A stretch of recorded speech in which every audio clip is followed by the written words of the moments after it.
So I fixed the bugs in our wave function collapse algorithm, and the bug was that I was using this parameter map instead of using this new tiles array, like over here and over here. And so now that I made sure that we're actually checking when we're trying to add stuff to the new map, that we're actually checking the new map instead of the old map. Then also I made it so the n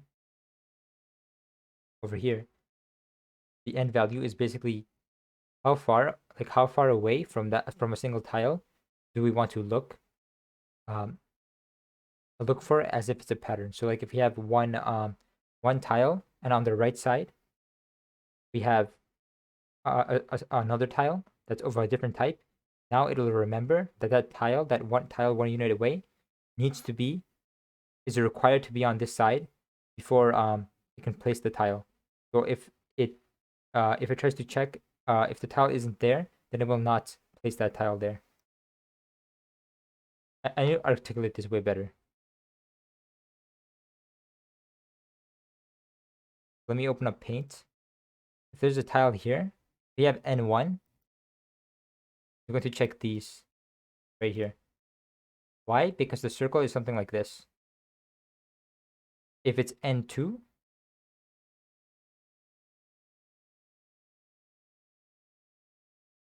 it'll check this, this, this, and it'll check this. Okay, that's what I've changed for the get positions for the ends.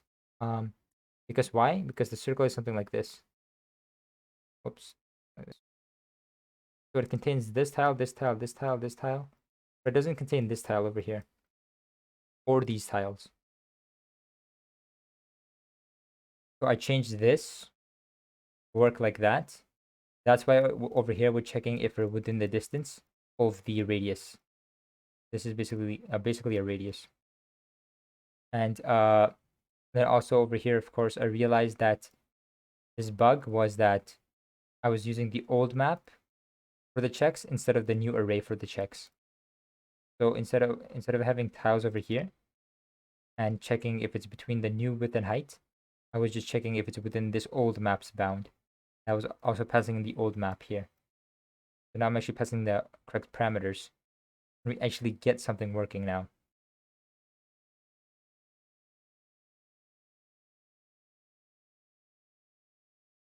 In the actual tiles, if you look at it, we're saying there's one tile. You paint out.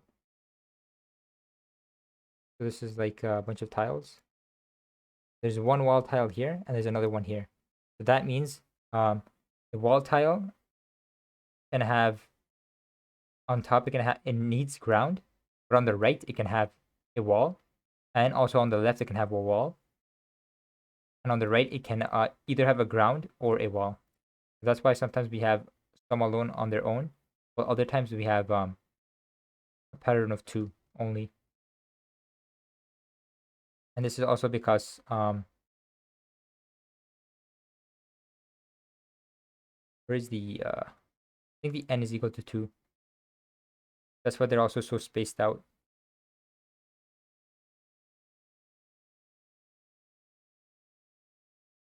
Yeah, n is equal to 2 right now. Just equal to set it to 1, and now they're going to be much more grouped together. And it's going to be like a checkerboard, except some of the tiles are like of 2 instead of 1, all on their own. So I was also thinking that we need to maybe implement the ratio, because so this is just kind of like the checkerboard, except of course there's 2 over here, or something there's 4. And they're much closely packed. But right now, we have a 10 by 10 grid over here. If I can find it. Over here we have a 10 by 10 grid, or like 100 by 100 actually, and we're only making 2 walls, right? In our input, but our output we're getting a different distribution of walls compared to ground, and maybe we need to preserve that ratio. And so how would we do that? I think instead of having like a bunch of instead of having a bunch of there's a list, I believe, over in here that we get random tiles from. Instead of having this, maybe we just have a random tiles. Basically have a struct that says private struct tile ratio, and then we'll say, okay, well, what tile are we talking about? So map.tile, and also not with we have a float, and we can say percentage. So how likely is it to land on this? And this is between 0 and 1. We can say public tile ratio. We can say, well, what tile are we talking about, and what's the percentage of it being this tile? And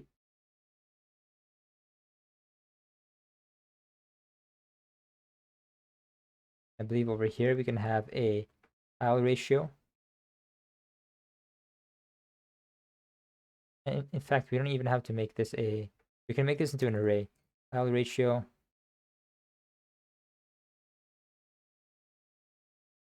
We can say new dot all percentages something.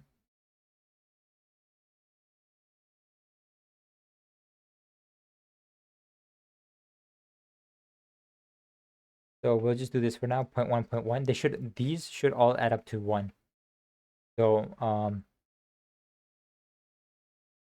think we're going to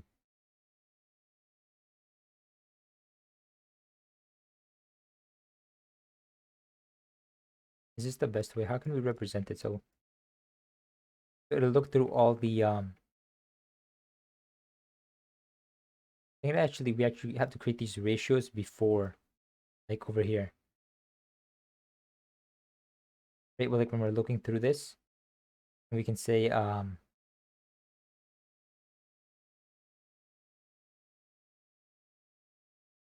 let's actually create, we're going through inbounds is neighbor.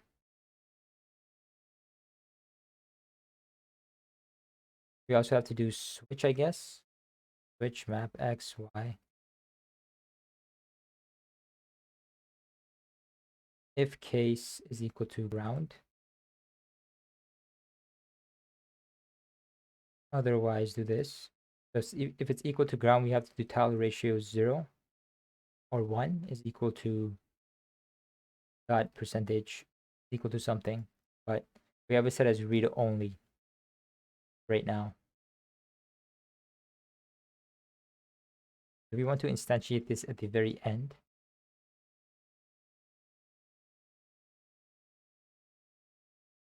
just keep it like this.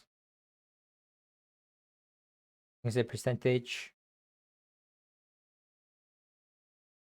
plus plus plus plus what?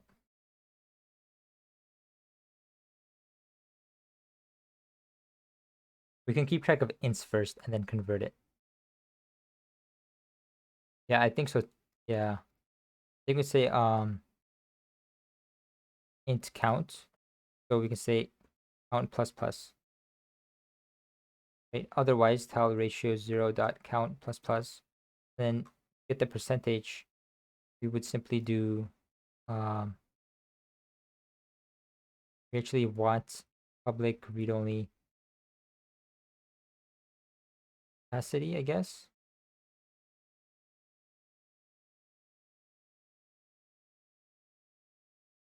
You say capacity. This we spell capacity as well. Yeah, okay. We have capacity. Like I said, count equals to 0. Keep this as integer. And we add this, and then to get the percentage, we simply do the count divided by the capacity. This integer, yeah, we want to convert this into float.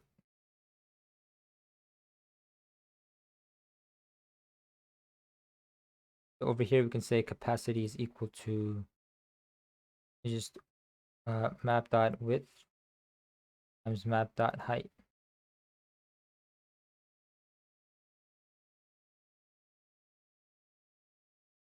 And because we have that, we add the count.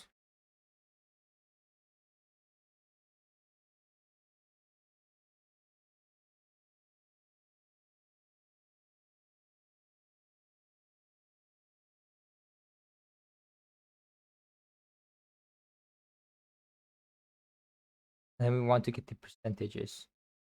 So if you actually go to here where the errors are happening, we're clearing this, but we don't necessarily want to clear this, and we don't want to get these tiles either. We can simply say try place random. Try place random should actually get a tile ratio of random tiles. So tile ratio. And we simply want to say random dot range between 0 and 1. And we want to say, hey,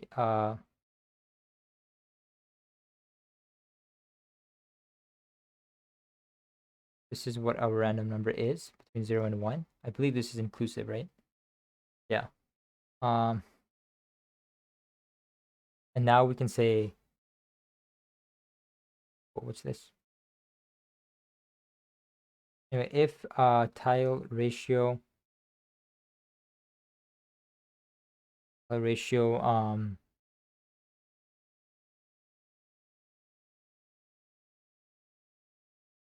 guess we go through we just want to go through tile ratio, and we want to feed it. We want to give it like some value, and it should return us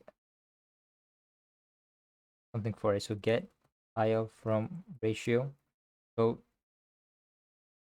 give us something. It should return us a map dot tile from this. We should get a random number between 0 and 1.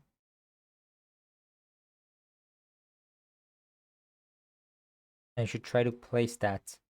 Should try place get tile from ratio. You try to place that. And if we place it, then return. Right? Otherwise keep executing, but we don't want to make it keep guessing over and over and over again. We want to eliminate the possibility. A certain possibility if it's we can just add in a boolean, I guess. Public bool is open.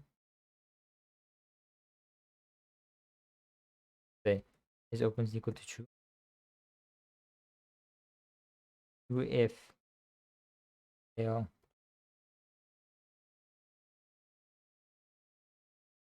if tile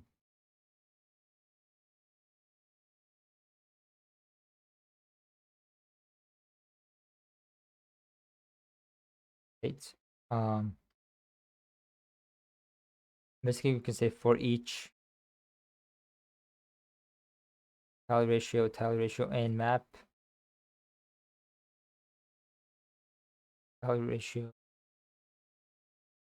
I guess we can say ratio in tile ratio, and then we can say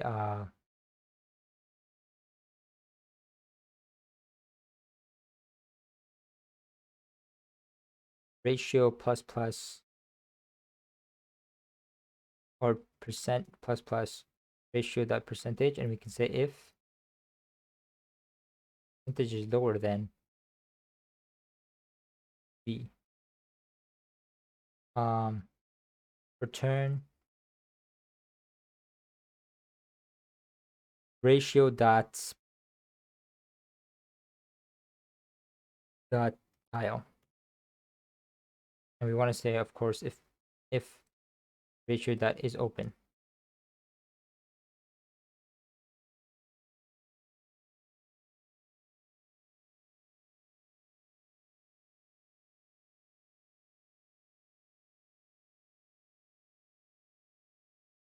If it's not, we want to do for each. And if it's not, we want to say ratio dot, or we want to say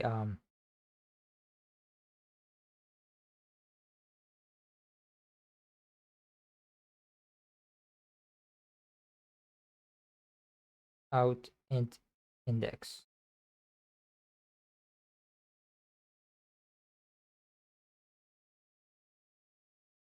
For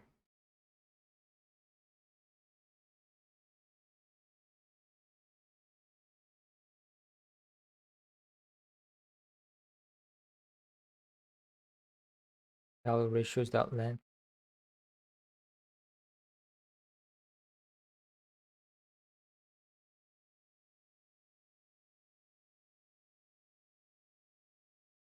Tile ratio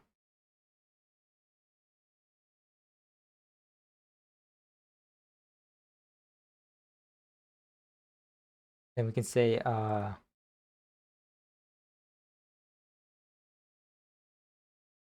we actually call this I.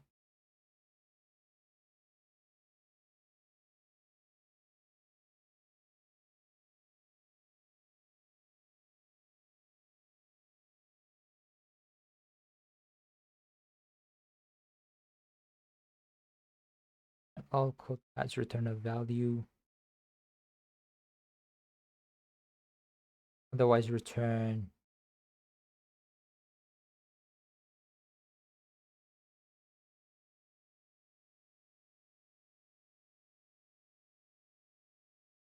tile ratios 1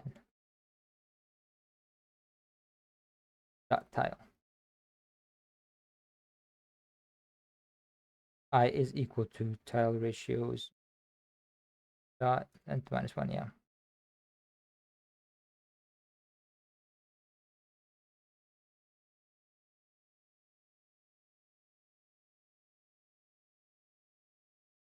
And then we simply do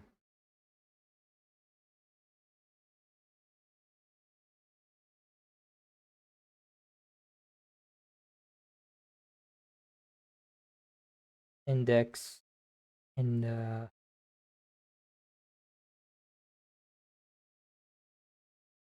we shouldn't be passing this by. Yeah, this shouldn't be a struct.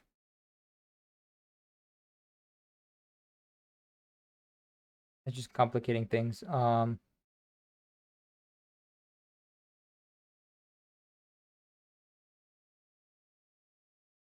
We don't need to return an index then.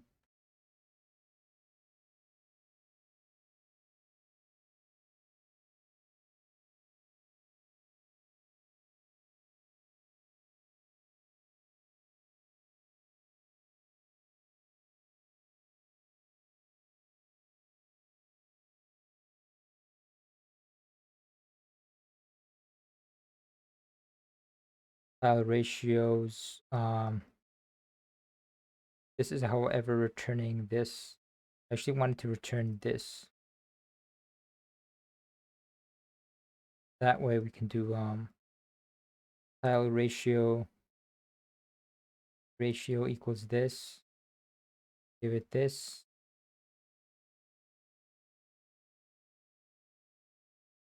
And say dot tile. Now if that doesn't work, it is open equal to false.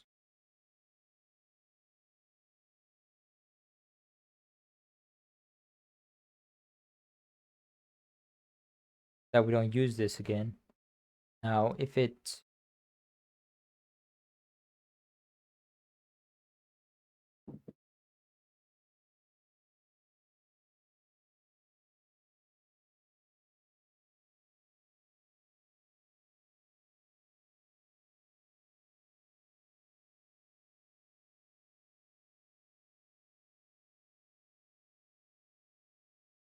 okay,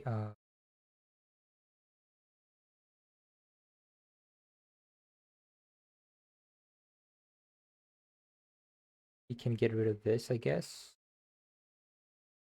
We can say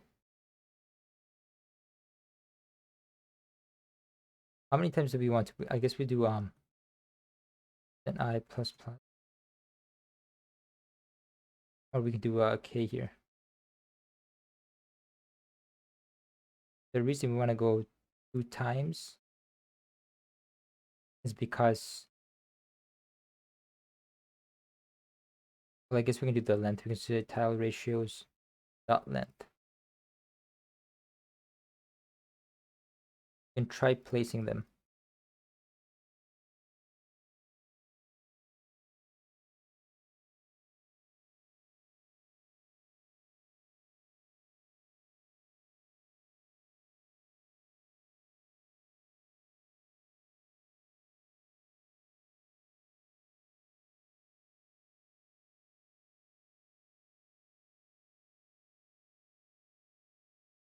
There seems to be no error in the codes, but I don't think it's gonna work. And try it. See what it outputs. We're not setting the is open back to, yeah. Makes sense. So yeah.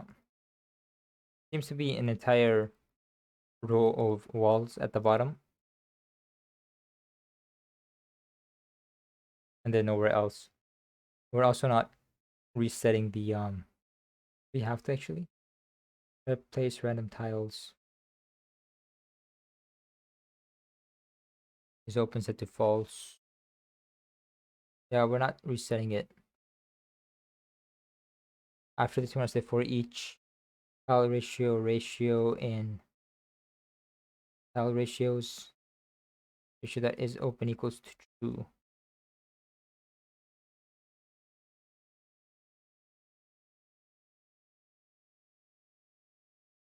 I don't know if that's going to change. Yeah. Now we're just getting huge, like, things of walls, and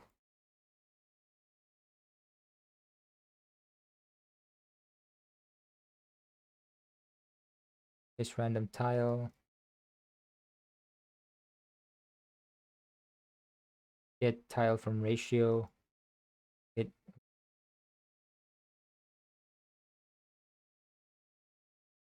We go through all of them, and we say, as long as we can actually simplify this too now. And we can go back to what we had before. Tile ratio in tile ratios. Then we can say percentage is equal to 0, add it. And if this is open, so it should be open. It loops first.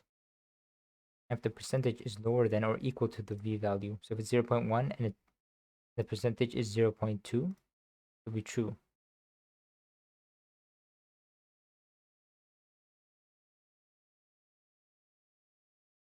And I'm assuming that it adds to 1. I actually want to know if it does add to 1.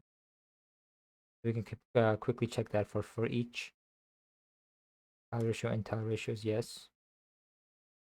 Temp 0f. Is it tile ratios dot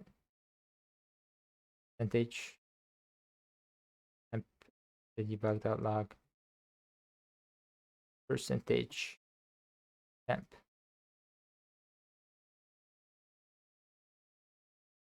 Okay.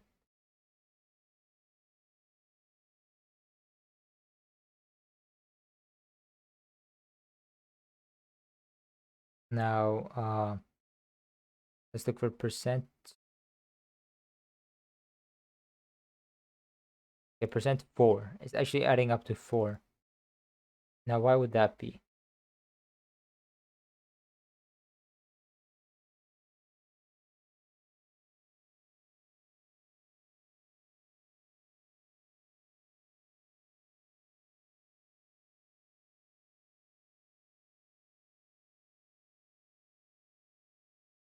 We can say tile ratio ground tile. Say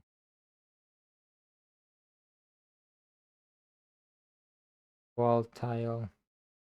Or we can say ratio.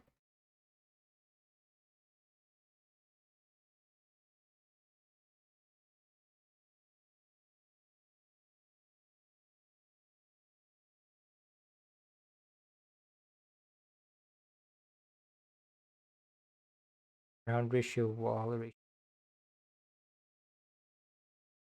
Simply, instead of using this, we can say this. And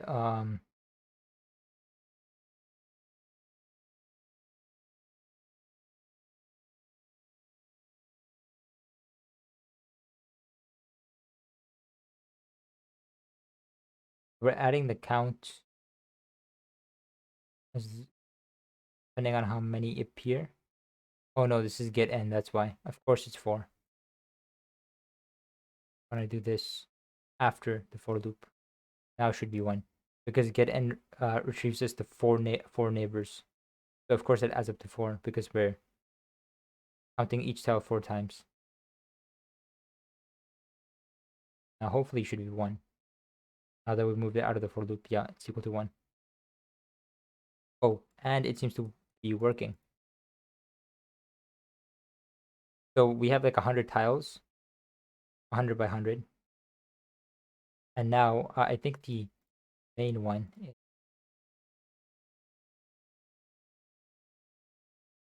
can find it, that is. Where's the map? Being 100 by 100 over here. And we're changing it to be 2. So out of 100, only 2 appear. For this, it's 4. Let's see if we can get like around 2-ish. We have 1. Good. 1 over here. That's the player. For this, it just seems to be 1. So it's like around 2. Where it was 4, now it's 1. Now it's going to be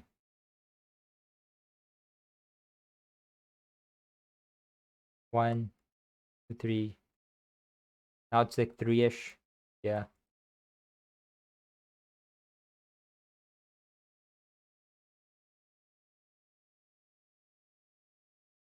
Yeah, so it's like around the 2 mark, which is what we want.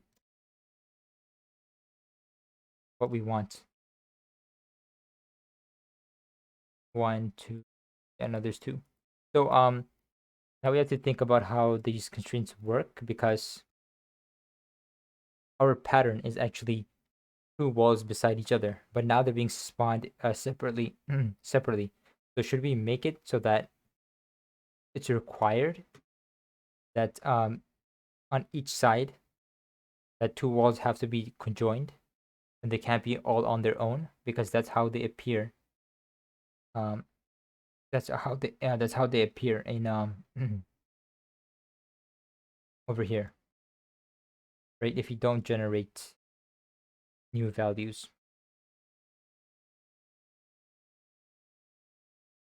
So if you don't use the algorithm, it'll just generate this map right here. Everything else is filled with the ground, and then you have these 2 beside each other. But when we try to generate a map, it doesn't guarantee that the walls are beside each other. It can be, so it has that option available, but it doesn't mean it has to have them.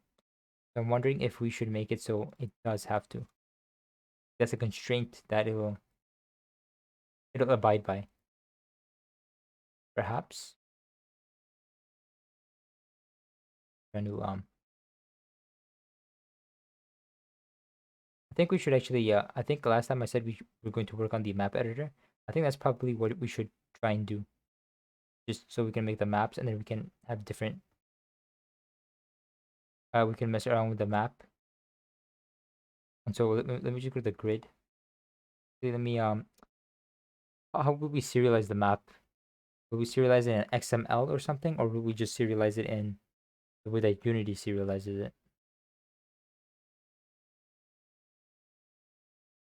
I personally think that we should do XML. I don't think I want to do binary, although we might be able to do binary, but or should I just go with binary? I think I'm gonna go with XML.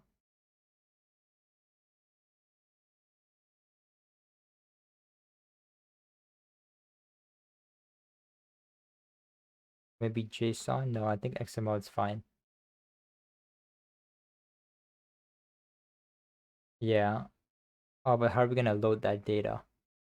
Well, I mean, we can because it's going to be a text. It's going to be a text asset. Then we can just load that through the text asset. That will work.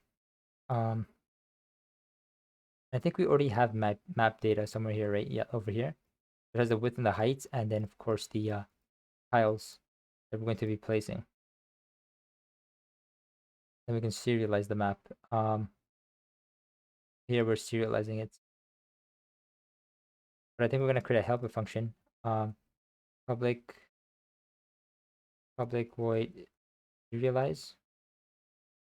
We're going to say string file name, and we'll just do so it knows somehow is yeah, this copilot thing is crazy. Anyway, we're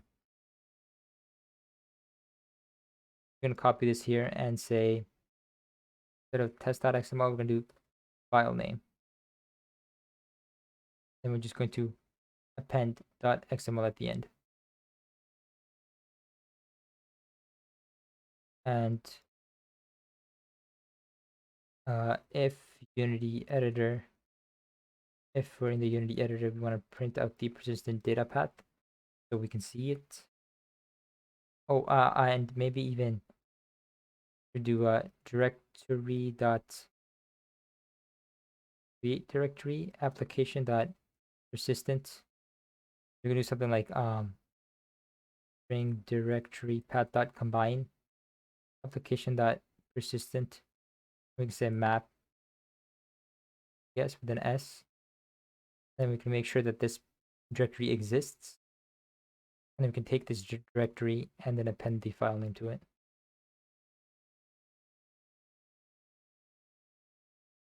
Then we can open it and we can I think this is open right, and it's going to serialize this data into it.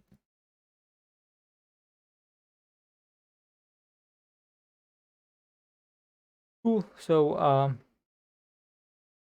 not exactly sure why we need this, but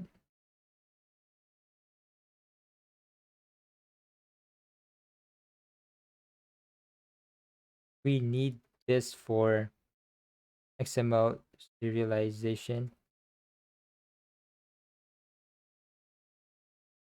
for some reason. So just keep it for now.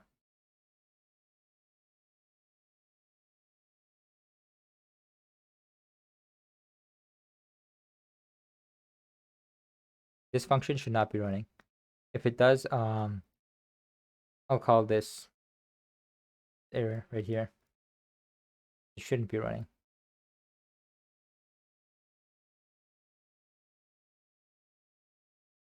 Here's the directory, goes into that, adds stuff.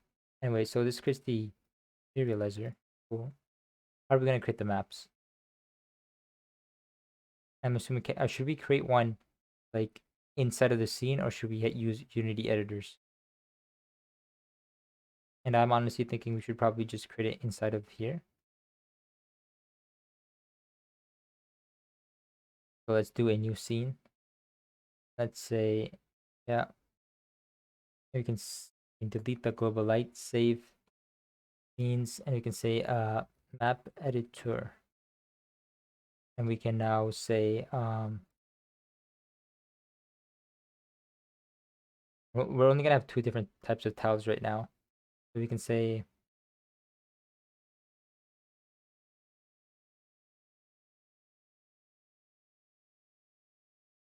map editor, because I know editor is taken. If I name a file editor, it'll only be included in the it won't be included in the builds. So I don't want to name it editor. What do we call this? Map editor, I guess.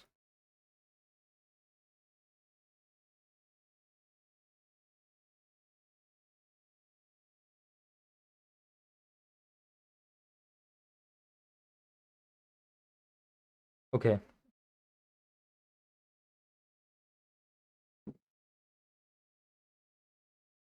So we have the map editor,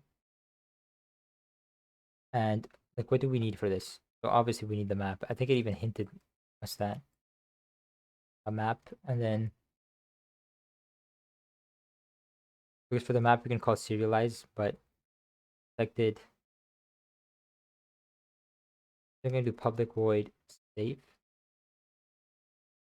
map dot size, and we have to give it a name. So like, what's the name going to be? Right now this is just object's name, but we want to serialize this, so I'm guessing this is also going to be a button event. Let's just name it test for now.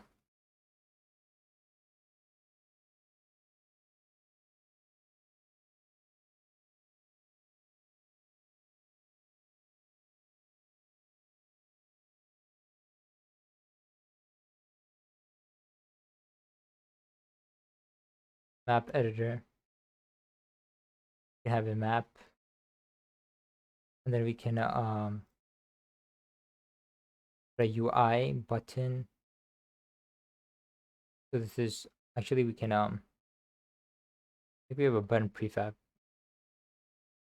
Yes, and we can make this the save button. We can say when this is clicked, we want to save.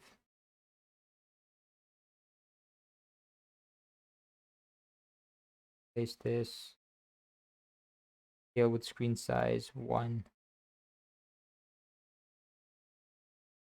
This is overlay. Okay. On the top, we say save. And now if you click somewhere, we should either place the tile or the ground, depending on which one we have selected. So I guess we can make let's make it make a list of tiles that you can select to place. So scroll view. Then we have a content, and I believe we want a vertical layout group. Then content size fitter. So we don't want to. Okay, we want to just expand the width. And then we can say for here we want certain files to go. So with the go to the editor, we can say this is a selectable tile. So tile editor, no, selectable tile. So I'll just name it selectable tile. Also, I probably want to add this into a namespace. Maybe the editor namespace or something, if it doesn't exist. It doesn't. You say editor, and same goes for this.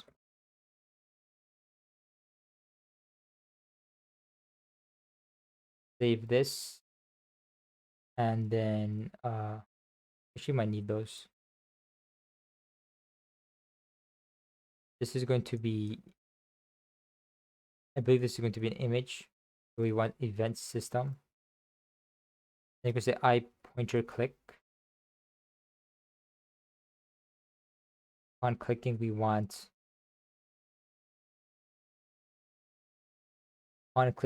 to click this tile. So we want a reference to map editor. And the map editor is going to contain a selectable tile. These going to contain the selected tile. And we're simply going to say map editor dot selected tile equals this when we click on this.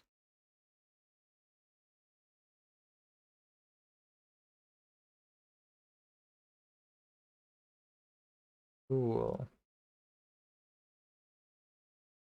So we click on this, now the tile is selected. But we also want to say what tile are we?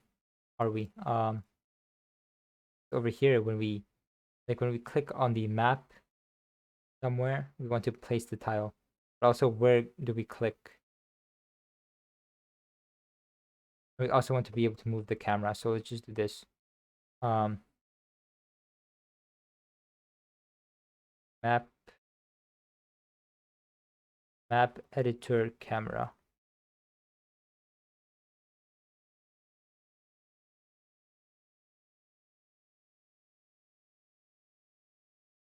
We go into this and we simply say, give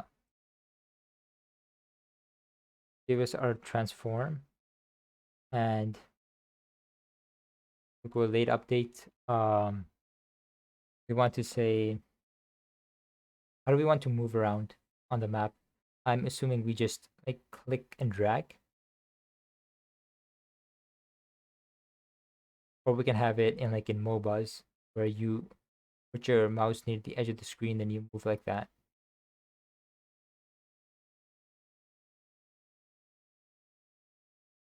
I'm just gonna do, yeah, I'm just gonna do it the way the MOBAs do it.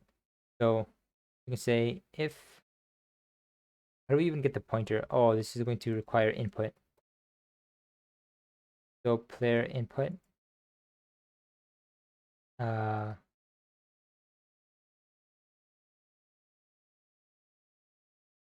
going to add event listeners, so we can do controls dot.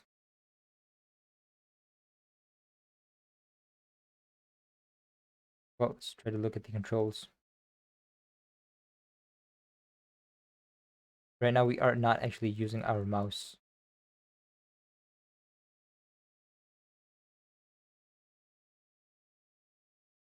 I guess we should. Movement. I guess pointer.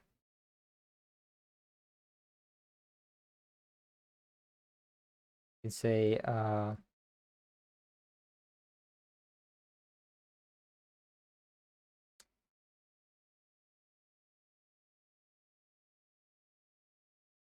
guess we want a vector 2 position.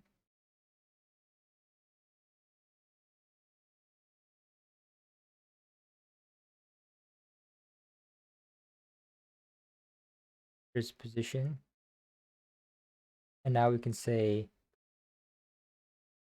pointer position dot performed.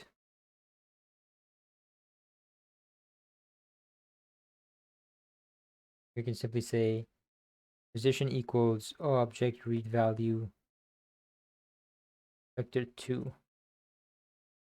And then we can say if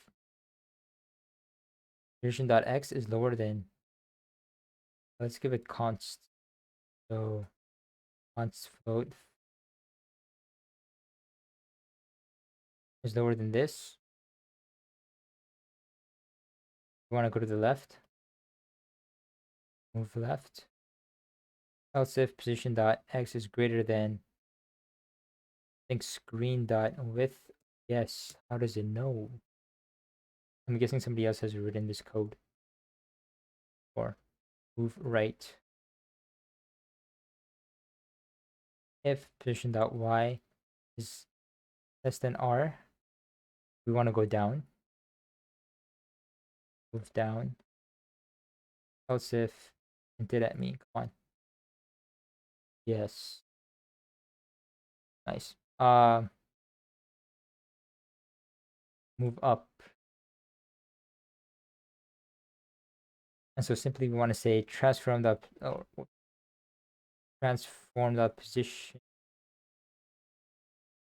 position plus some speed.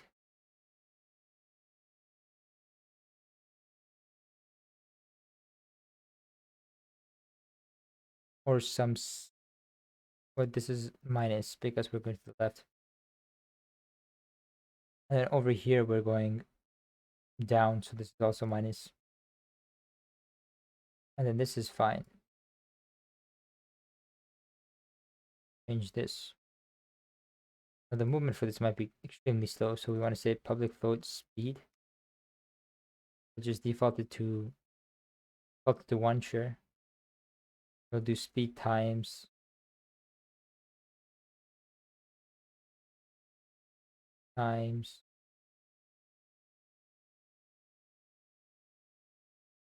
Okay.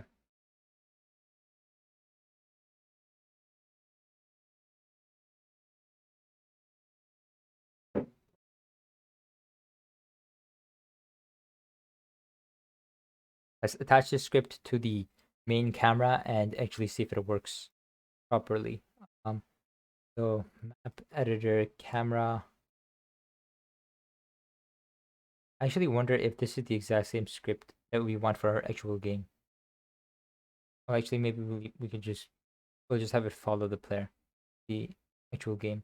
Variable is not set. Yeah, because I didn't. Try it again. Okay. Look in the scene. Where's our map? So it's moving. And get the grid. Going down. This is going up. Going right, left. Cool. It's actually moving.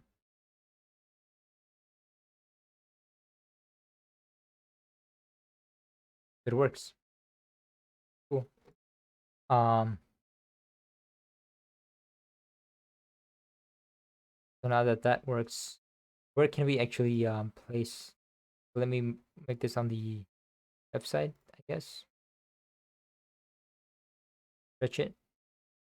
Then of course, we actually have this on the left side, stretched. The button's in there, and then this is in there. Just tucked up to the top. This is right here. I guess we can also expand this.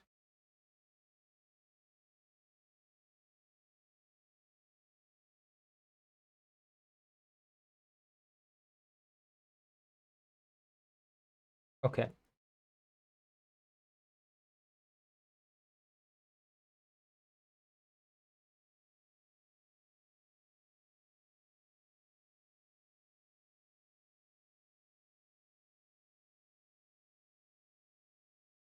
And now we can say map editor.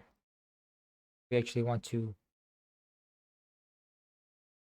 we want to create a prefab of an image.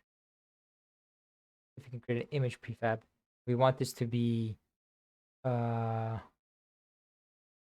create it in, let's create it in the canvas.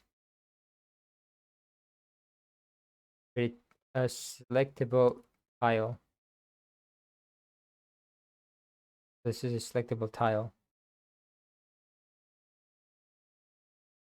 Just create this prefab for the tab editor right here.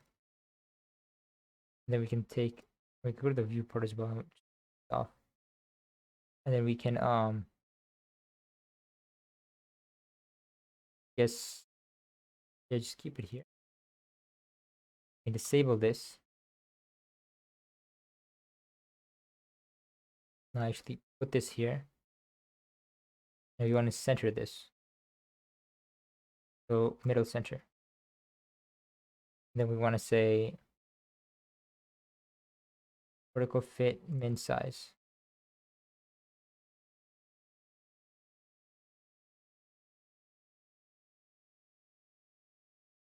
We want to say selectable tile duplicate. This one, both of these, realize that this one's going to be ground. I guess this one's going to be wall and this one's going to be ground. We can just change the image to be wall, ground.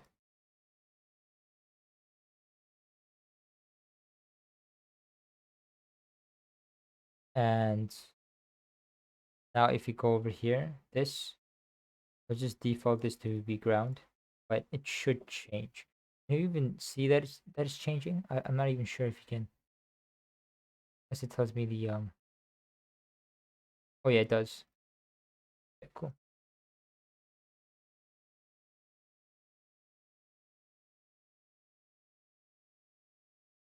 Okay. Then we can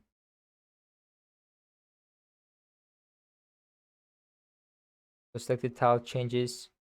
Now when we click on the actual map, we want to change the map. But how do we... I guess we just have a panel, an invisible panel. And I guess even this is going to have a using Unity engine, that event system. We can say I pointer click. We're gonna have a huge panel based on the width and the height. Event data dot position.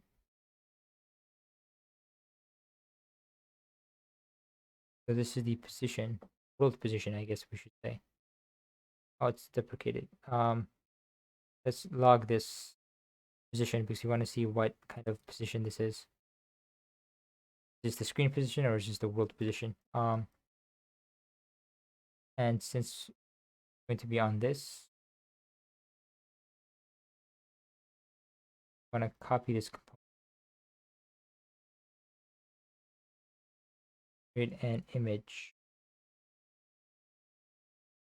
paste it over here, then remove it over here. Take these, and I believe we want to serialize this.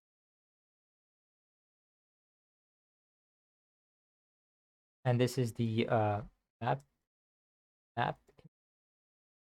Oh, this probably be in a world space.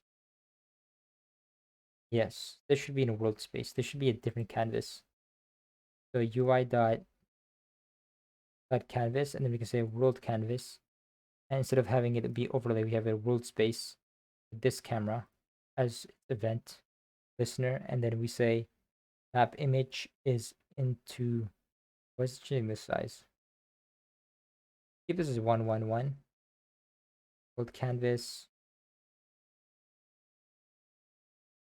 Okay, so I think this is going to fit completely into it. And over here, we can set this to 0, 0, and this to 1, 1. And this is going to, this actual canvas is going to change the size according to the width and height of the map. So if you go into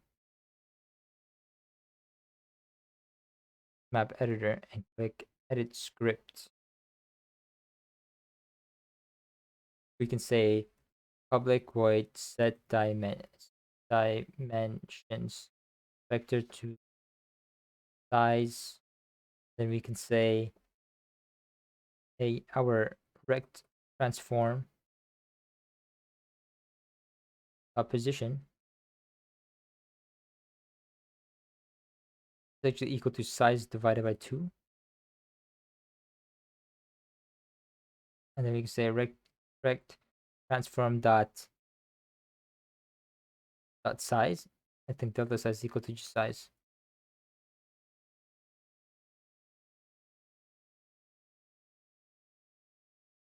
And I think on awake, we're just going to set it equal to that dimensions just equal to maybe like, they're just 10 by 10.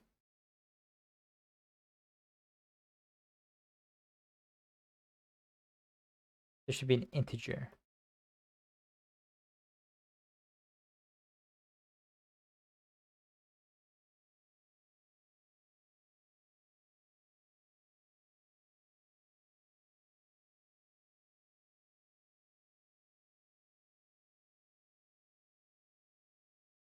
Okay.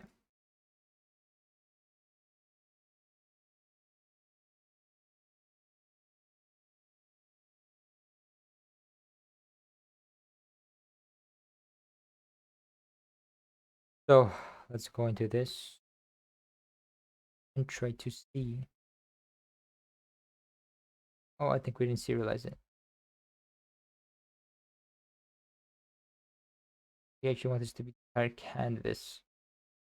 Let's try this again. So it actually seems to do it. If I click on this, it gives me the... Does it give me the actual pixel coordinate? I think it does. Right? If you go to the bottom left, it's going to be 0. So it's also moving really slowly, but perhaps this thing is covering it so we can't click it. But yeah, I think it's giving me the pixel coordinate.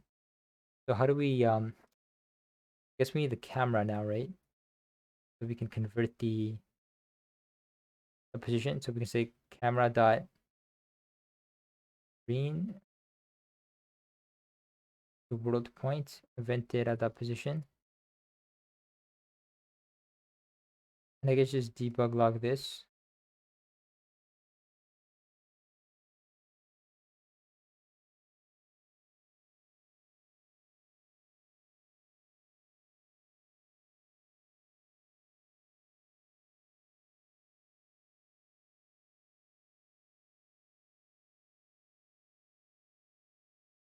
Forgot to serialize the camera.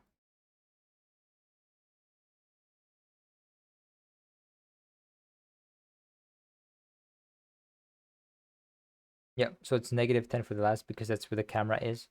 Yeah, this is actually converting it to world coordinates. Cool. So we can store this in a vector 2 because we're only going to need it in 2 dimensions. Then I guess we can also round it, right? Like vector 2 int dot round to int. The reason for this is because we want a tile coordinate, right? So this is the tile's position. Then we can say map. We can't set it directly.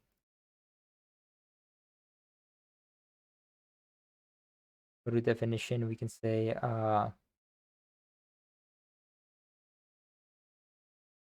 can't edit the values directly. We could get them, but we can't set them. Can't set the width and height either. Well, except from here, we can generate it. But this generates it randomly. We don't want that. We want it to be like this. So I guess we can say we should be able to set it manually.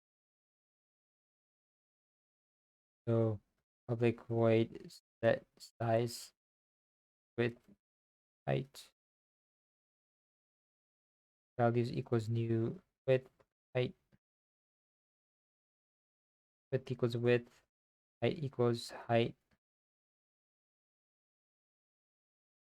set size width height. Then we can also say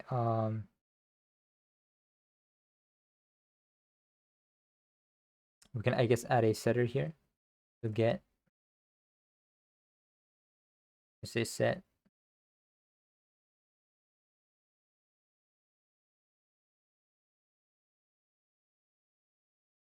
and get set.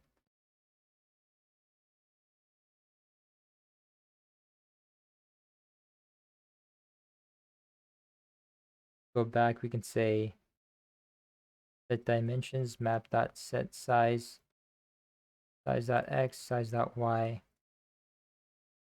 Then we can say map tile position dot we can just say equals to selected tile dot tile. For that, we also want to check if map is in bounds. Then do this.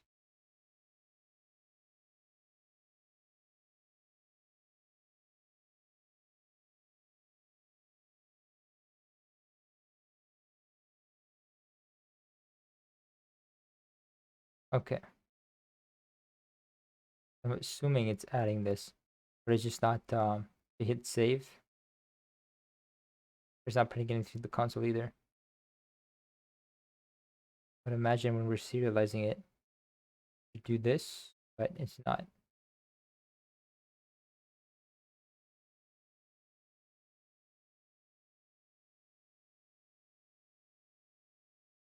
Left side save button. Oh, we don't have Oh, that's right, because we changed it. So save should be that. Now we should just paste tiles. It's not gonna make any visual indication that we've actually pasted the tile. I believe if I hit save and then I go to this,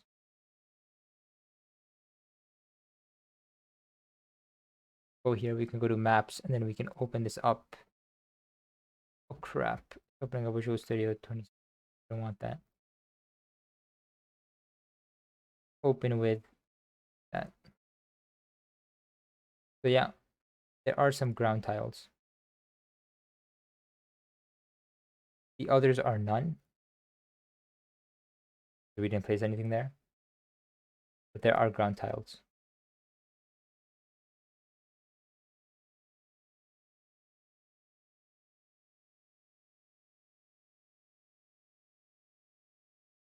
And I think we can actually make it so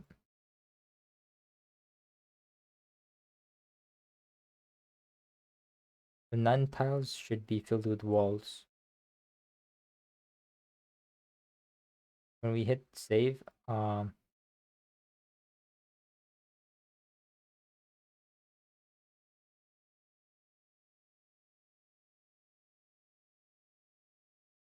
before we save this map data, we want to say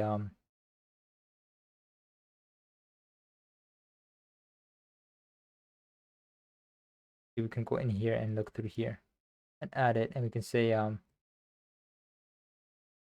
if tiles equals to none, tiles that add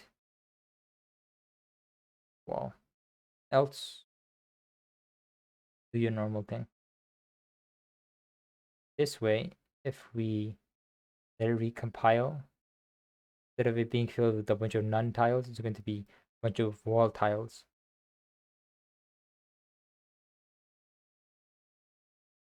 There's a bunch of ground over here.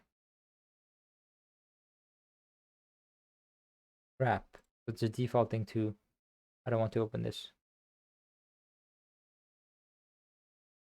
But as you can see, it's a bunch of walls, but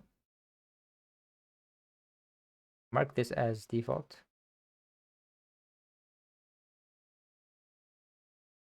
Okay. There's a bunch of walls instead of none. This.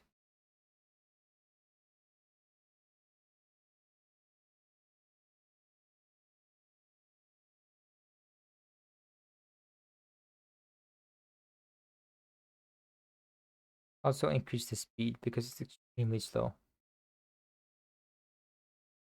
Also, let me just save it again. If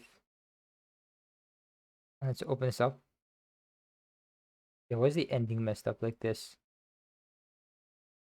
It's a bit weird.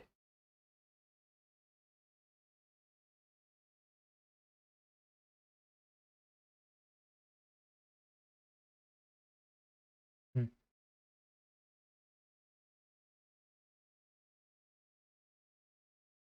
This is the width and the height as these tiles.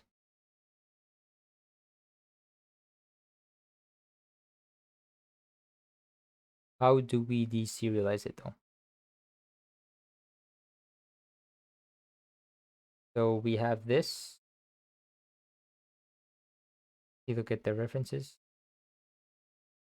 We also want to deserialize it. Deserialize. A certain name, file name. I think we have exactly this.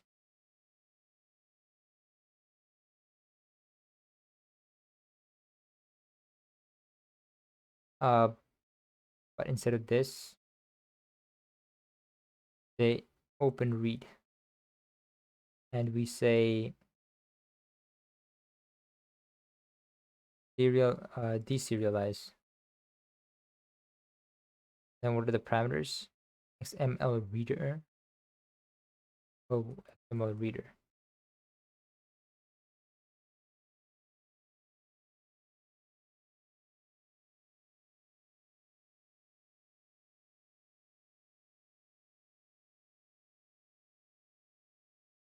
XML reader equals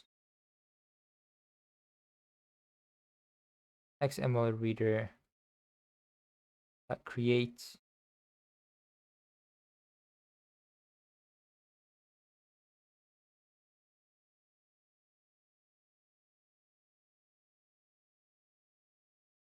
down here. But do we? Yeah, dispose this as well.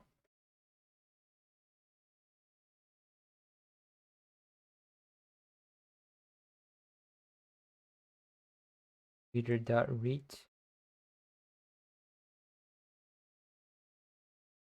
I guess we call this. We get this as well. Then we can do this.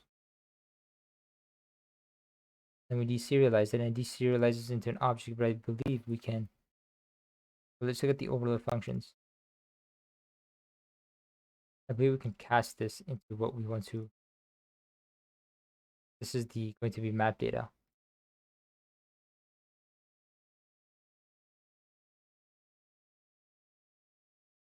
And then we can say set size map data dot width map data dot dot height. And we can say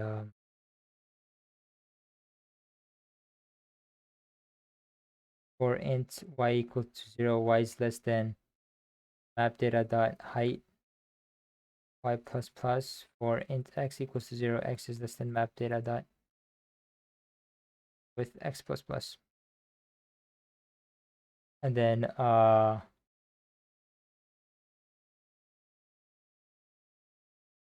we can say values dot xy equal to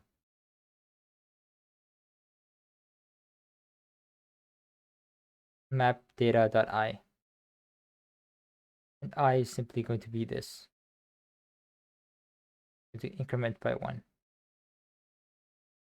I dot tiles, I believe. This is going to fill out the appropriate tiles.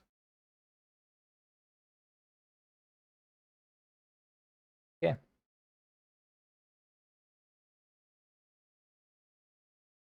Probably do a private void get serializer. I believe we're using a file stream. I think we should do file stream. And I believe we can copy this and return this. And can we do using dot file equal get serializer? We're actually returning things. But I guess we can do this.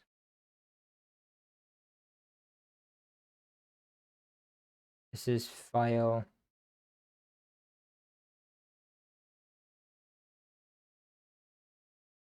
stream.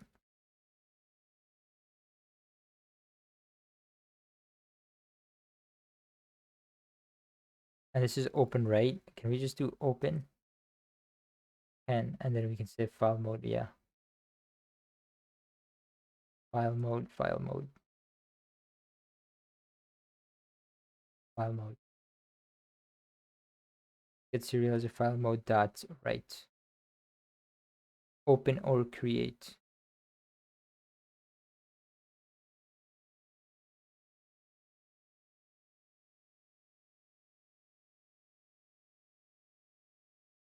And then over here, we want the exact same thing. Actually, I think over here, we always want open or create. Actually, no, we don't necessarily always want that. For deserializing, we want create.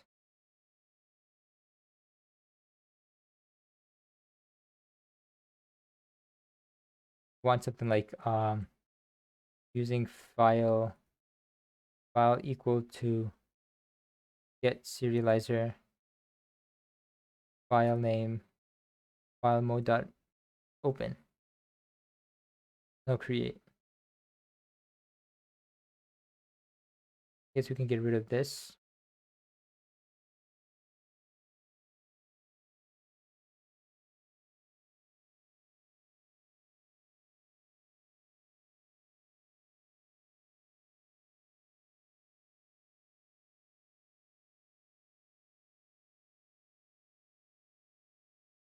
Okay.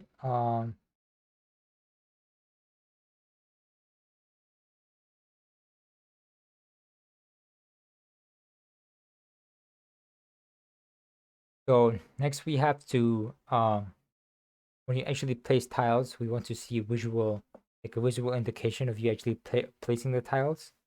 And then we also want to make it so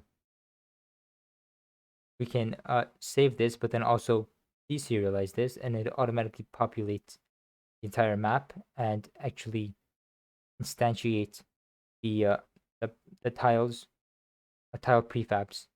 Because right now we're just having it set the array instead of actually instantiating the prefabs. Over here we're just setting the array and not instantiating any prefabs. And I would imagine that this would be controlled by map system, the map system script over here, because it actually calls the build function on the map builder.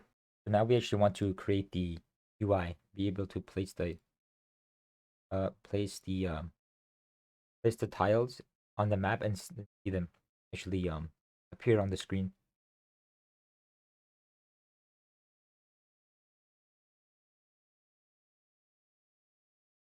Like I want to use a tile map here. Tile map here would make sense, but it seems to be bugged. That's the problem. So I'm thinking maybe I would have gone with LTS Sport instead of this newest version. Okay. Scripts, map editor. Then I can say I guess placed tile. This is the tile that's actually on the map. And then we should be able to click this, or we should be able to right click this, remove it. I'm also thinking maybe click isn't going to work. Maybe we want to also, or maybe click works, but we also want to get the drag input to be able to like brush the screen, and then a bunch of tiles will be painted for you rather than clicking them individually.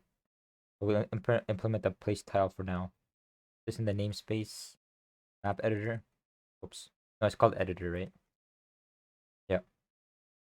And then this is going to be instantiated. We're going to place this. We're actually going to make this pullable as well. So I pullable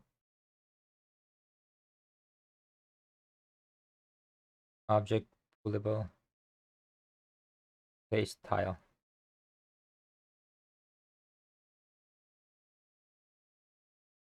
Oh, wait, we're going to yeah,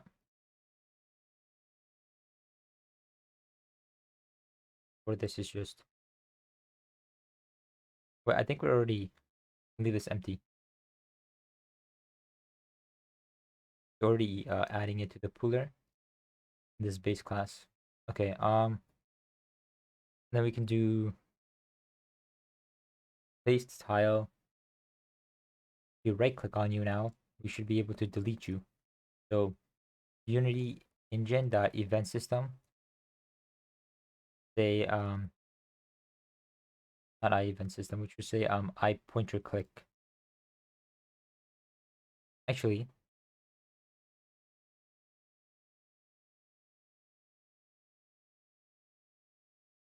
so we'll just do this for now. Because I'm thinking maybe not.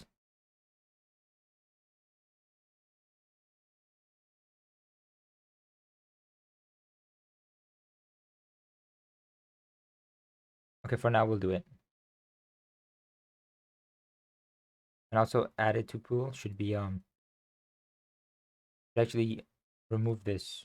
So we should have a from the map. Um and we want to say what would it be the map editor?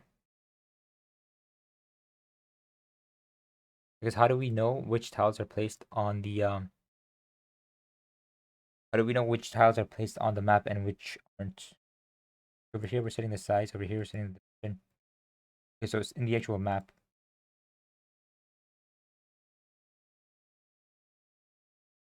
see over here, we're clicking. We want to say if event data is it's not dragging, or it could be, but it's mouse button, or I should just say button, equal to 0, do this. As if event, we'd probably make this into a switch statement, but we also want the position, both of them. We also want to make sure it's inside for both of them. We could just do the event data dot button. If it's 0, we want selected tile dot tile.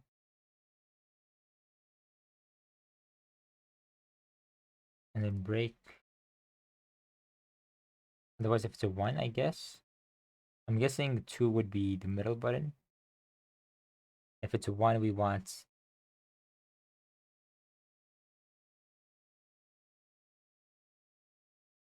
oh.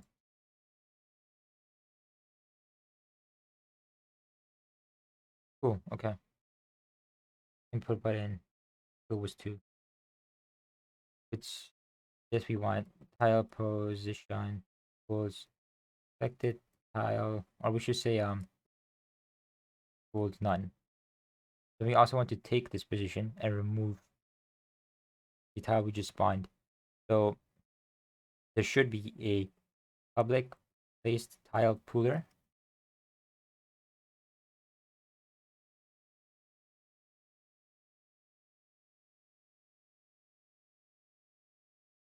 This way we can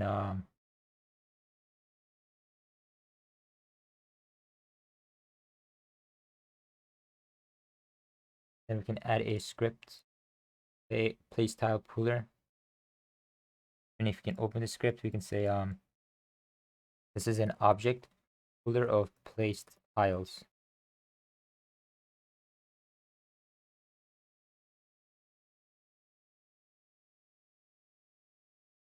And then we want to put this in the namespace of editor.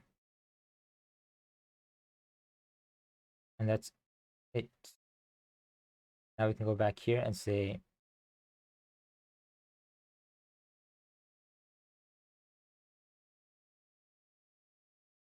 we probably want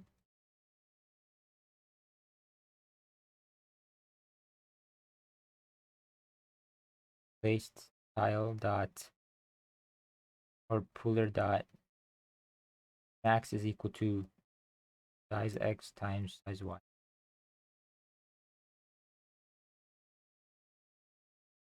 The max amount of poolers we can have, or the objects instantiated we can have. And then we can say over here, pointer click on this. We want to we actually want a dictionary, I assume. Dictionary of vector2 and placed tiles. This way, we can check if it's inbounds. We can also check to see, okay, well, we can do that, and then we can say, we want to place a tile. We want to check if, I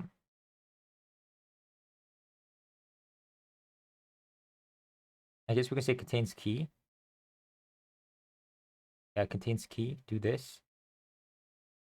Else,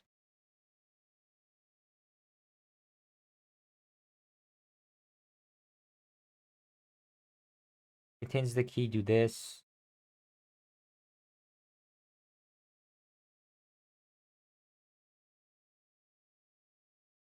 Otherwise, place tiles dot add tile position. And we want to, of course, to get the tile, so we can say else if place tile pooler dot get. I want to convert this to a. Just do this.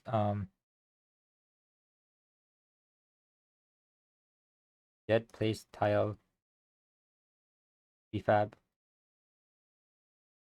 And then we can do I folder, placed tile. Then we can say placed tile pooler dot get kind of an out placed tile placed tile.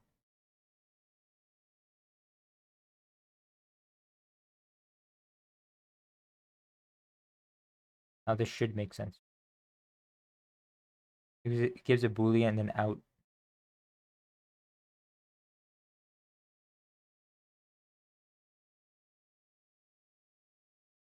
Oh, there you go. Okay. Get rid of that. Say now get place tile prefab out place tile. We want to place that there. And of course we want to activate the game object. Set active. And then over here we want to say we contain the key already. We want to say placed tiles. Tile position equals to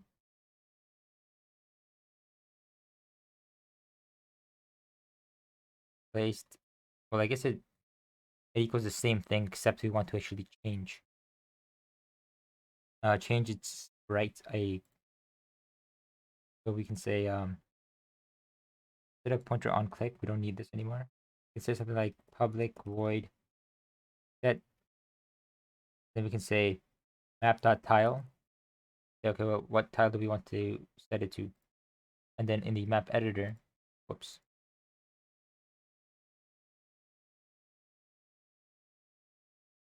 The map editor, we can say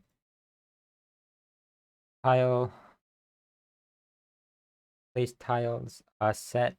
It's like which one do we want to set? Well, the selected tiles tile. We can do the same here where we can say place tile dot set selected tile dot tile. Over here, we don't have to activate it because it's already activated. Then over here, we want to say, okay, you want to remove this position. Then want to check if place tiles dot try get value. And then we can say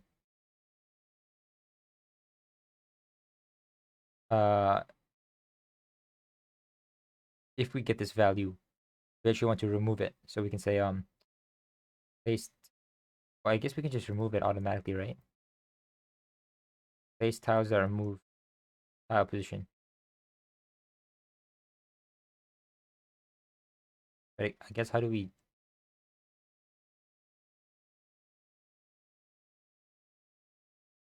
After we remove it, we want to say place tile dot add a to pool.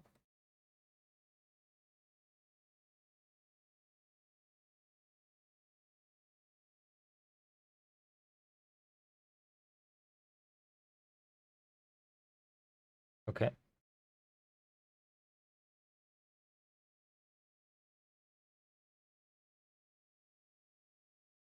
And then we also, of course, want to give it the prefab. So go to world canvas. We're going to map image. Good. Want a placed tile pooler. Then, of course, it needs a prefab. And I think the prefab of it is just going to be an image. We're going to say placed tile.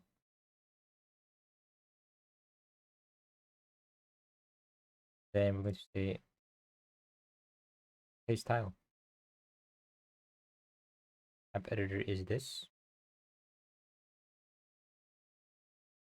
Pooler holder is this. And the activate this and say this is the prefab we want to use. Oh, and also we want to get it. I want to say place tile dot transform dot set parent.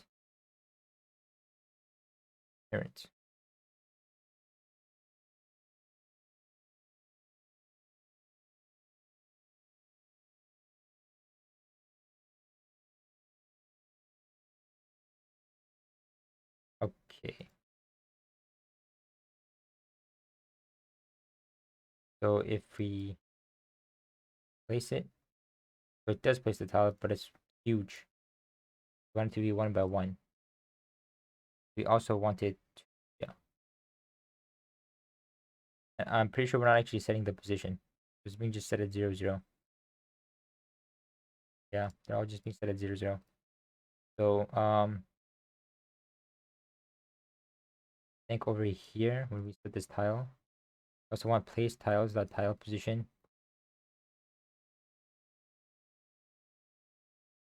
Dot, we could do transform that position. I guess we'll just do that. And then we'll say tile position. We can convert this to a vector 3. 2. Okay. Same goes here. After we set this, we want to set its transform. And also we probably want to go to place tiles. Oops. Then we want to say switch statement tile. If we want to say not none, round. Guess we'll do wall first. Then we'll do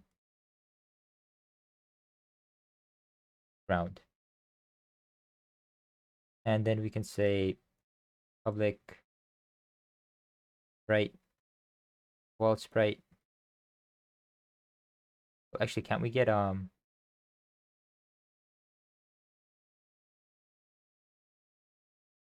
isn't there something called tile? Map tiles. Then we can simply say our sprite renderer dot, or we shouldn't say sprite renderer, it should be image, right? For this we need unity.ui. We say image.sprite is equal to map tiles.wall.sprite. I know this is tile based, but we can't retrieve the sprite from this. Then get tile data maybe?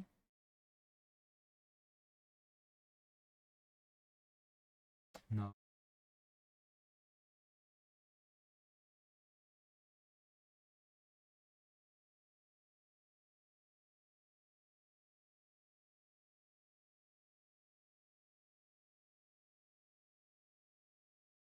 Refresh tile. Okay, we can't. Wall sprite, ground sprite.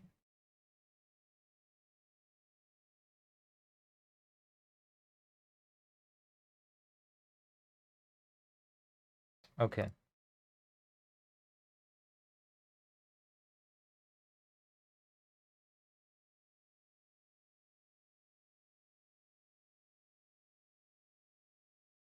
And so we can say tile is equal to this, wall is equal to the placeholder, and then ground is equal to this. And now we can say on this we can place the tile. And it'll actually place it correctly. Except we should be offsetting this by negative 0.5. So where's the map? Where are we actually placing the map editor? Over here. Right here. I just want to offset this by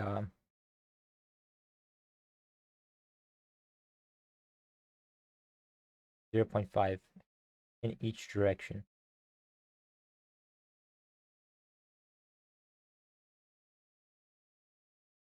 This way we can do this. Actually placing the tile. We right click it. Of course nothing stops. Nothing is taken off, and this is because these things have raycast. So we want to turn off the raycast target. And hopefully this won't block us from clicking the map. Yeah, and then we can right click, remove. Goes for this, we can remove it. Now if we hold and drag, we actually can't do anything until we let go, then it places the tile there. So I want to implement drag now, so that we can drag it and also like paint it like a brush. So I drag handler. I think we have to implement every single one. We have to do I begin drag handler, I drag handler, and I end drag handler. Implement every one. Now we can do, so on begin drag, fine, we don't want to do anything, and on end drag we don't want to do anything. But while we're dragging, we want to say, I guess we want to execute this, right?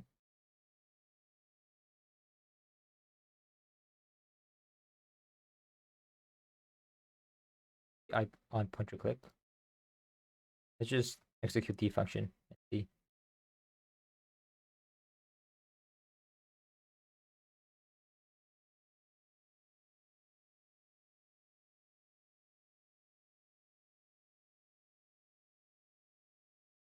Selected the click, drag, nice. Around like this. Can we also remove it? Yes, by holding it down.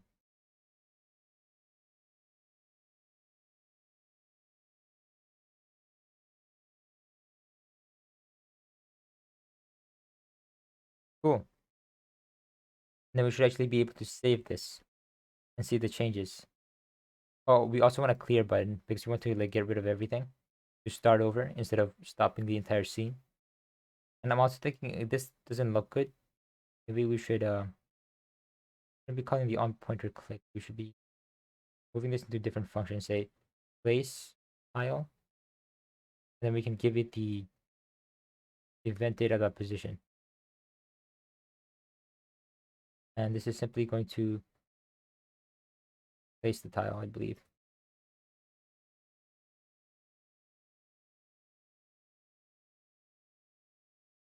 Public void place tile vector to int the position we want to place it, and then do this. This should obviously be. Oh, actually, we want the event data because we want to know which button was clicked as well. Do this then. Place tile, and then over here we can say place the tile.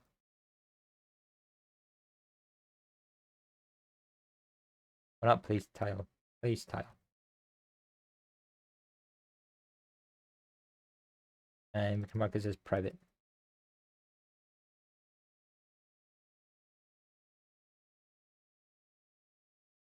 We probably want the event to be below.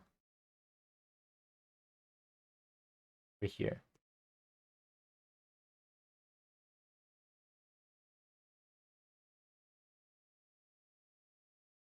Okay, and we can say what is this by the way?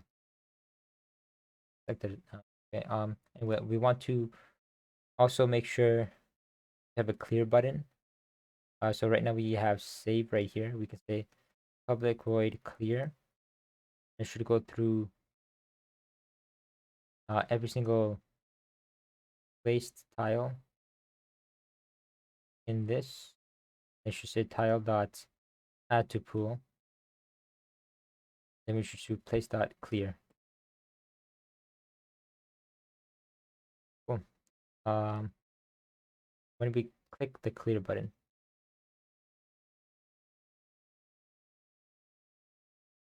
we can go here.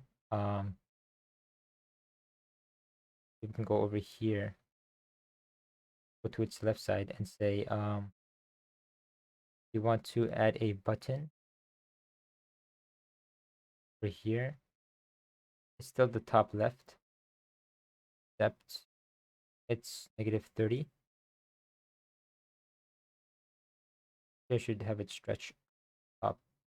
Having it stretch across the top and also this stretch across the top. That way we can say this is actually equal to 100. Then we can have this clear button. Oh, I don't know if I want to actually, let's put it at the bottom. Because I don't know if I want the clear button to be right beside the save button. We might accidentally click on it. Let's put it at the bottom over here and we can say map image, map editor here. Make it a text. We also here clear. Take a look at the scroll view. Scroll view we probably want to fill and shrink it like that. That.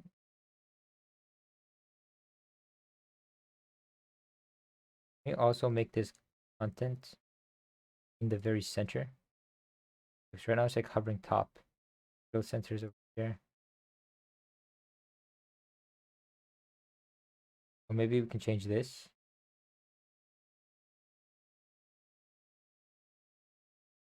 There we go. Probably want a little space as well. Like 10 by 10, I guess. No, not that. Space actually between the elements. I guess we can add it here. Yeah. So that 10 padding. 10. Oh, no, this is raycast padding. Oh, spacing right here. There we go. Okay. Also, is the scroll view always there? Okay, it's not. It'll be only there when we need it. Good. Oh, I'm also thinking maybe we want the zoom feature to zoom in and out. But we can implement that later. So if you have a bunch of this, we hit clear, it clears it. Cool. Good to know. Now, I think I'm going to default them to filling the entire map with walls. Maybe. Actually, no, we're just going to create small. Let's just test different patterns with the algorithm we have right now. The outputs we different type of outputs we get. So we will have something like let's just fill the entire board with walls. Then we can change this. So it's completely walls now.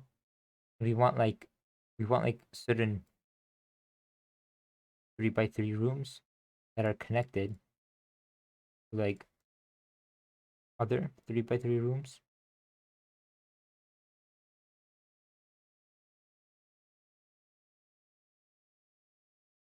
Then I want to see if something like this is picked up. If we save this, picked up by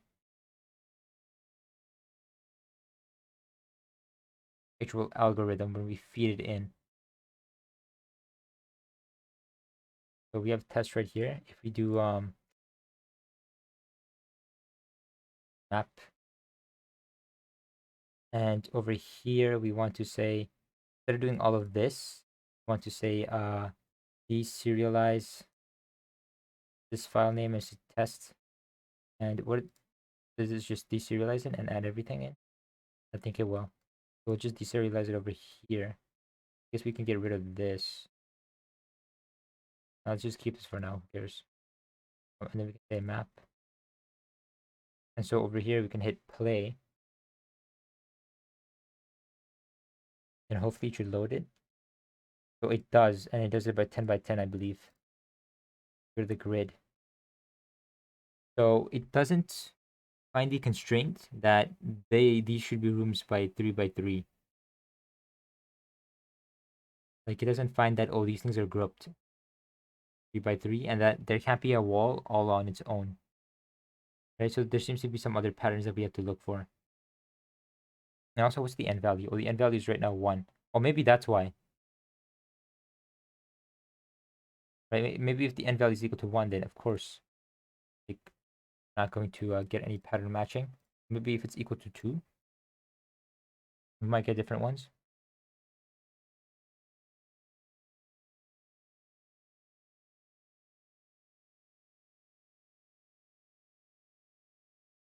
Now this is equal to 2.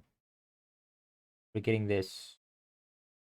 Um, one sec. I want to make the map much bigger. Go to map. We're getting the normal width and height. Why is this 10 by 10? Oh, because over here we're setting it 10 by 10. Say float temp width equals width. Temp height equals height. And over here you can say width equals temp width. Height equals temp height. Or actually, we can just erase this. This is also supposed to be integers. And we can say this. This way it'll actually be 100 by 100 still.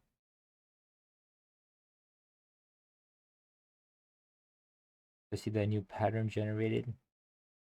Oh no, it's still 10 by 10. Huh. We actually have it set over here. Grid. No, it's set by 100 by 100. But I'm assuming when we deserialize it,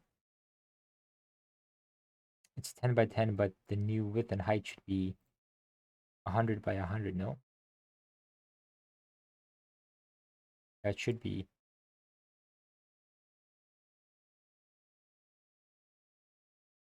Oh no, over here.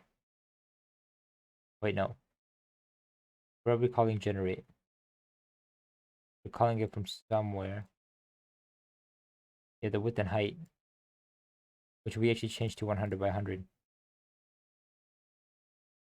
Over here sits the size. Then we're keeping track of the width and height.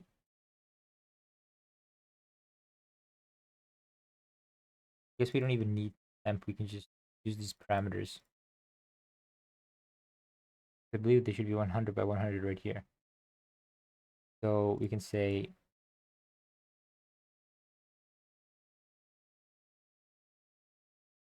it's not instantiating, which is odd. It should be doing 100 by 100.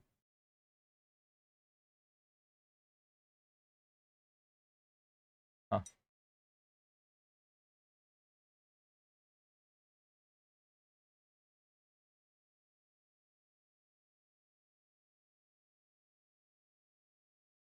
Where are we using n? Did n, but n over here.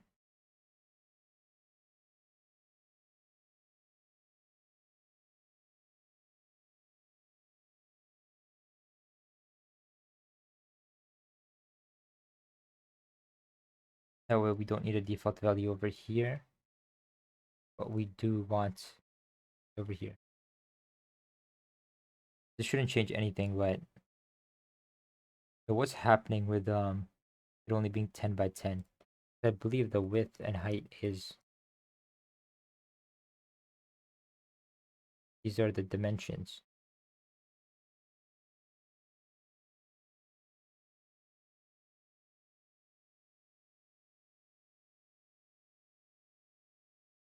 Let's see.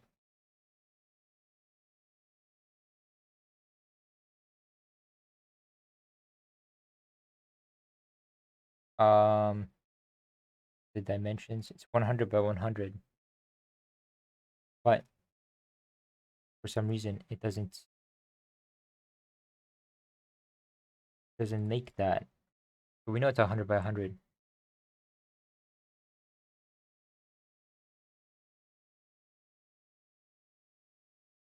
Uh, Tiles. We return tiles and then make values equal to tiles. And we're also building it, I would assume.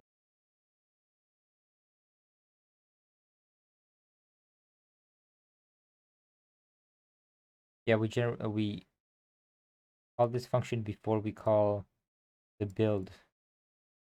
So it should be returning us certain amount of, oh wait, I know why.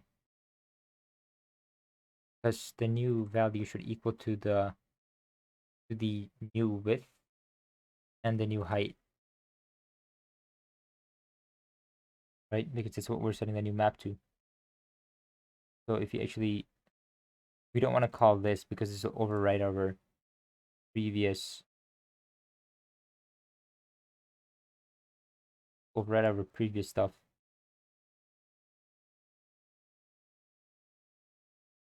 So we can say right here, and now we have an entire map. And we can look through this and say, well, this doesn't really make sense because there was three different.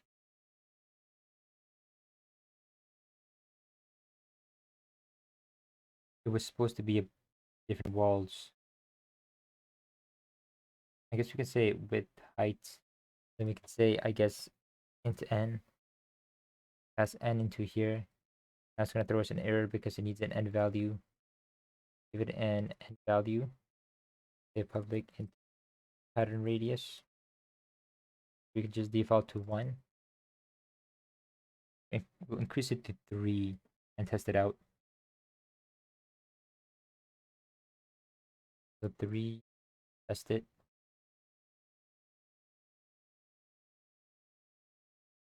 Yeah, so there's just more walls between all of the. Is every single wall connected as well? I would imagine if I do 1, then every single wall has to have wait, no, actually it doesn't. It can all be on its own if it wants to be. This wall is all on its own. But right now we didn't actually have a wall in our pattern that's all on its own. But over here we do. So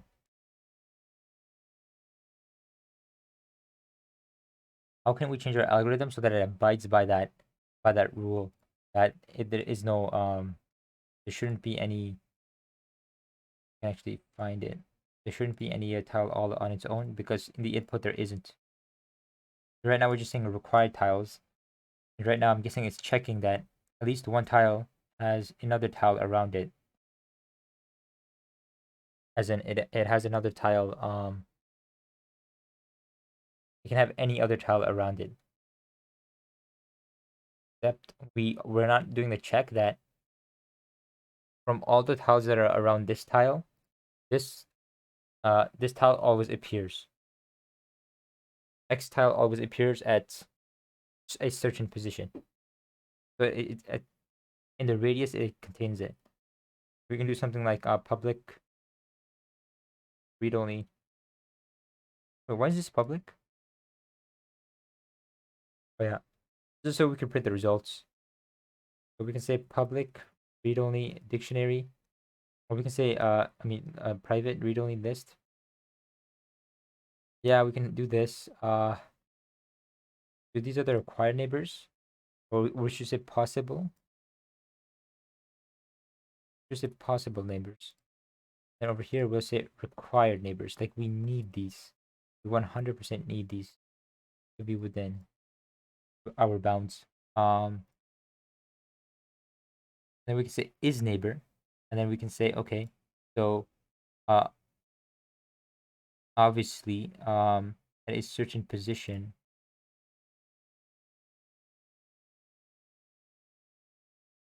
And when you keep checking is neighbor.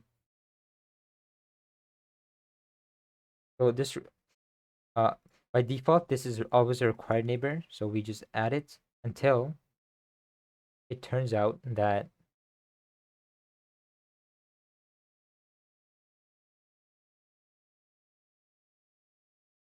actually this doesn't make much sense. Is neighbor, and we don't know when we're moving on to the next iteration. So we're always moving on to the next iteration. Wait, required neighbor if it's beside us. Then we say this is completely required. Actually, let's do is there reinitialize? Initialize for new tile.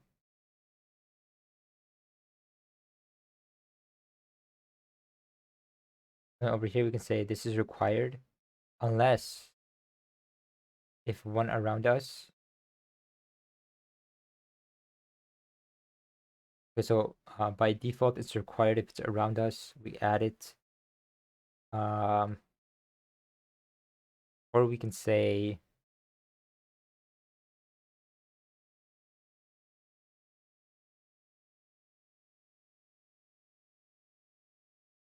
We can actually just hold a dictionary. Oh, this is required neighbors. If you're around us, we require you.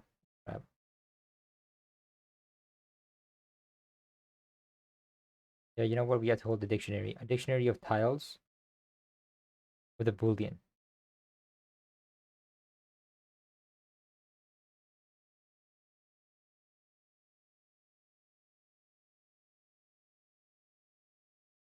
The reason for this is we want to say at tiles is equal to true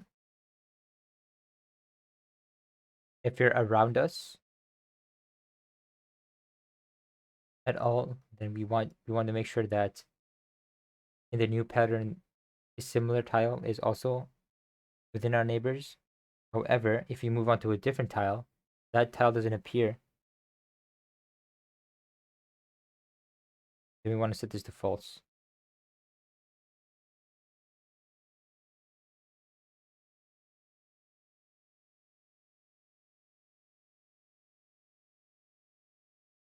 We can say we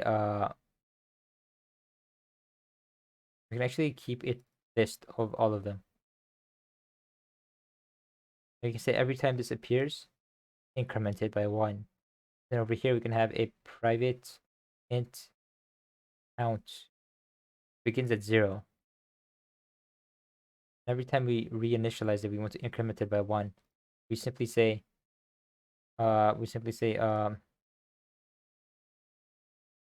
is required. If we require this tile here and we want to say, well, if tile equals neighbor, then like yes, we need this. Or we would say before this we would check required neighbors. We would say the neighbor want to require, and we would say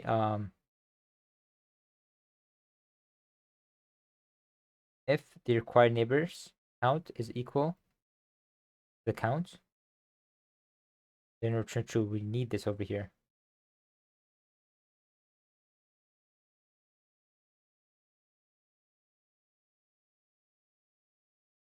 Initialize for new tile is neighbor add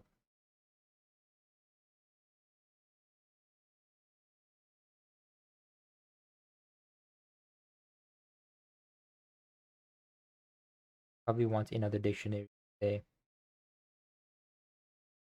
I guess a hash set to say map dot tile already checked if required. If already checked acquired, we can actually add it here. Then we want to increment it, but over here we want to clear it.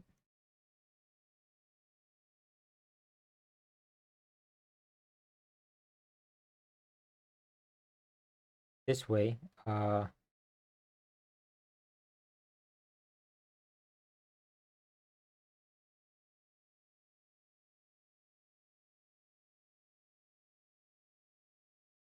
here we can call clear possible.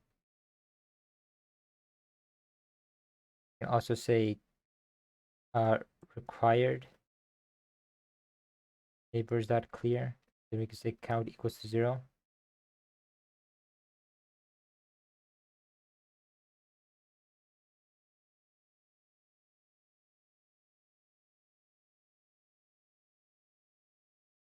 Then reinitialize for new tile we want to execute.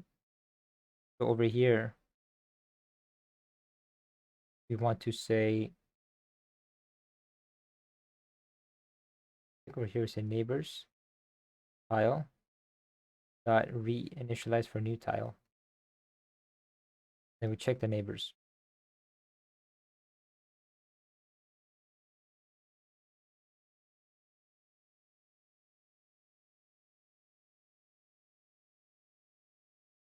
I'm not exactly sure if this is going to remember it, but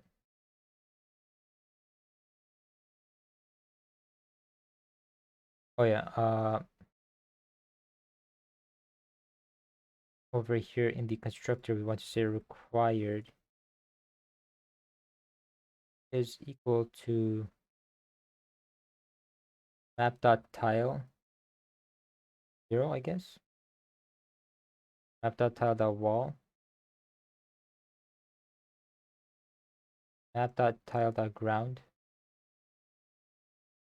And we want to say 2.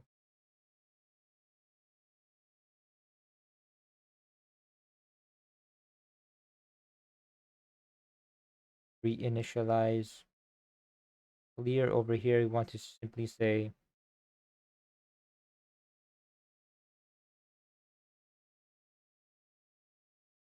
our neighbors dot add tile dot map dot tile dot wall 0, map dot tile dot ground 0.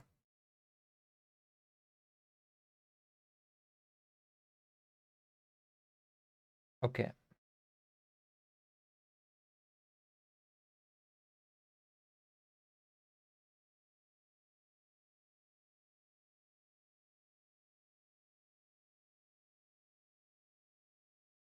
So are any of them? Yeah, they are. They're still hanging around by themselves. Pattern radius is a 1. So maybe they can be. Let's make it to 2.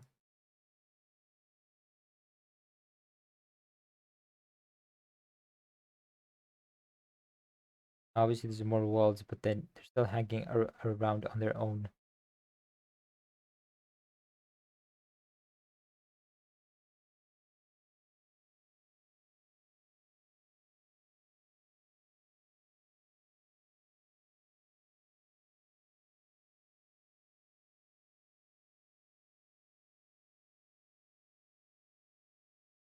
Hmm.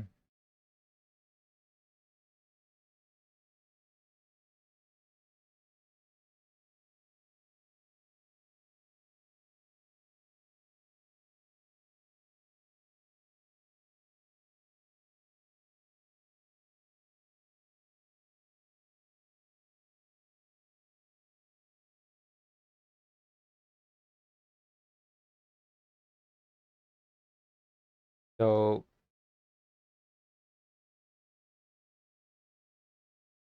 have this. It seems just like random to me.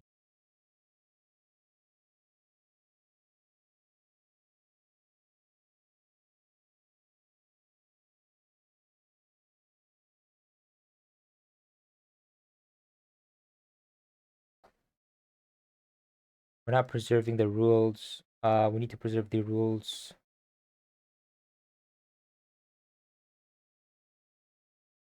for the neighbors. Maybe we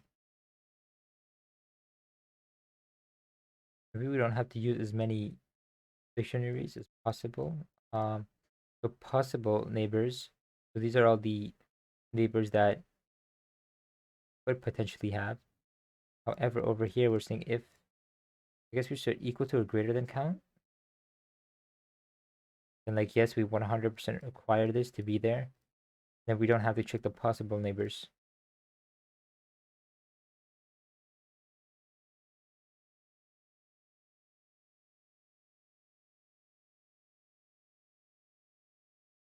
See, let's debug log this. Let's do debug.log count. They count. We also obviously want to say, well, from whom are we, what tile are we counting this for?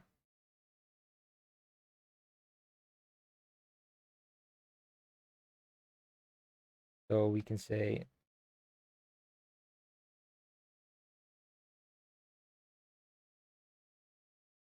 you can hit play and oh,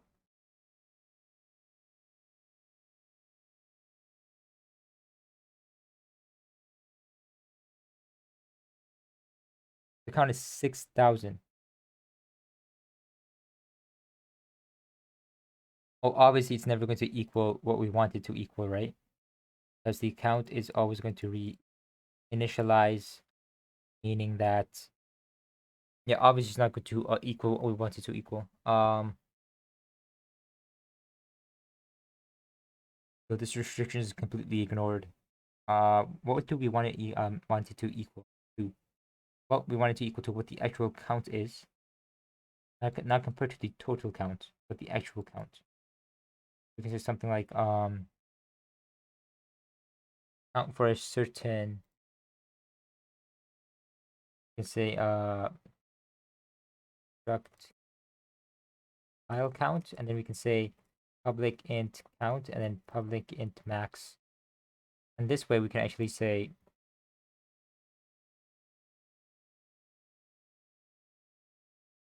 something like public tile count int max, or we could just start this as 0. Why not? Do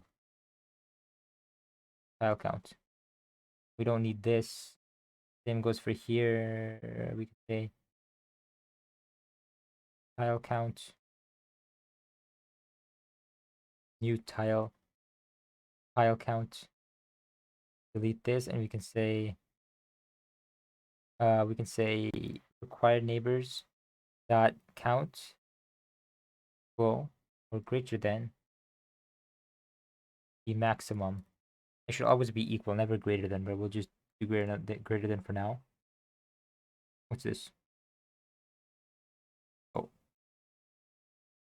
And then over here we can do dot count.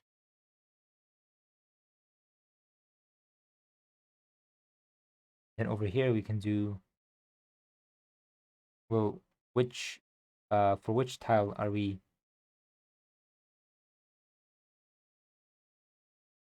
we already know which tile we want to do it for. We want to do it for this tile. Oh, and then I guess we can just do tile count here. Tile count. No, but what do we place around us? I want to know what we place around us. Check if we already placed it. If we did already place it. I guess we can do it over here instead, right? No, these are the neighboring tiles. So when we simply say, okay, if the neighboring tile equal to this is not a variable.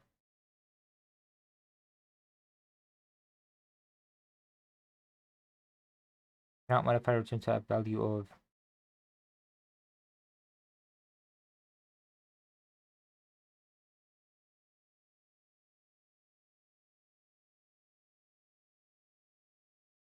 outcome. We change this to a class, will we be able to? Yes. Okay.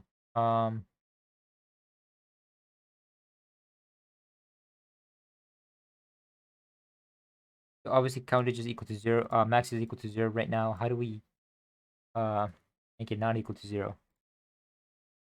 Do we actually track how many? Well, I guess we do it over here, right?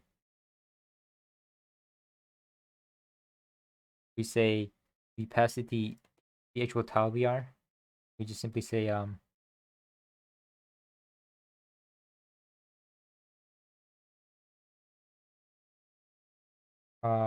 I think this required.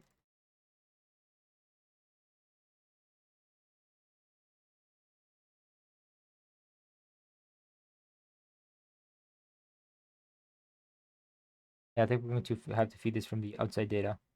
We actually don't want this. We can actually do this here. And we want simply integers to,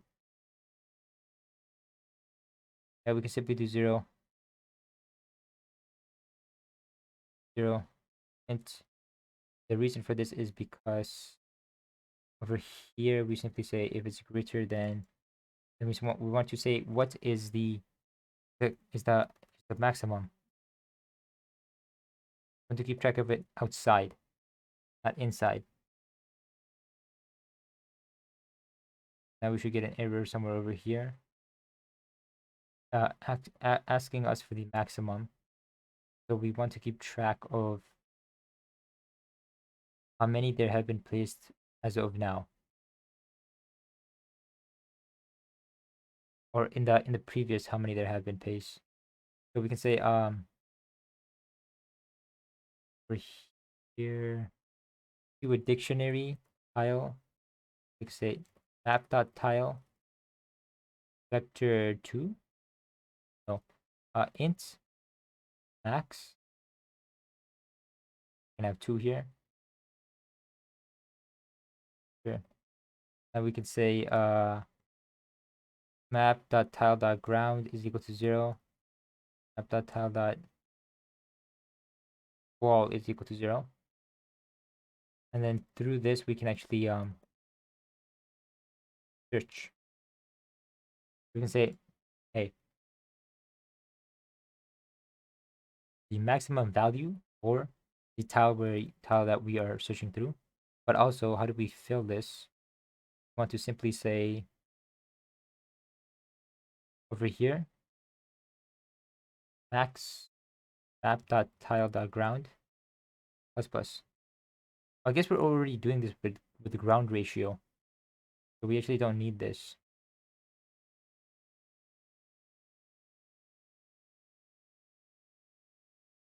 Yeah, we're already keeping track of it over here. The problem is obviously it's not a dictionary, so we want map.tile ratio max. So we can do something like map.tile.ground, say ground ratio, map.tile.wall ratio. And for the max, we can do max.tile.count. Okay.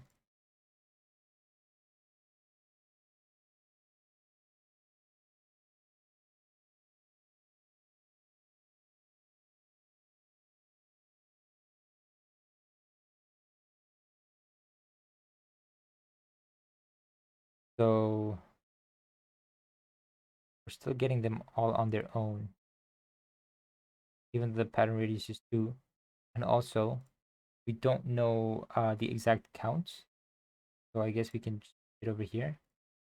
We want to say debug.log count. So we can say our is equal to by neighbors.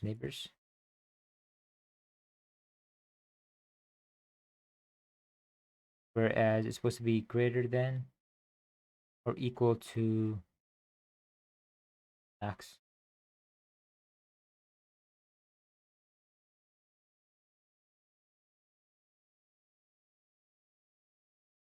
Okay, and get this printed and try to see if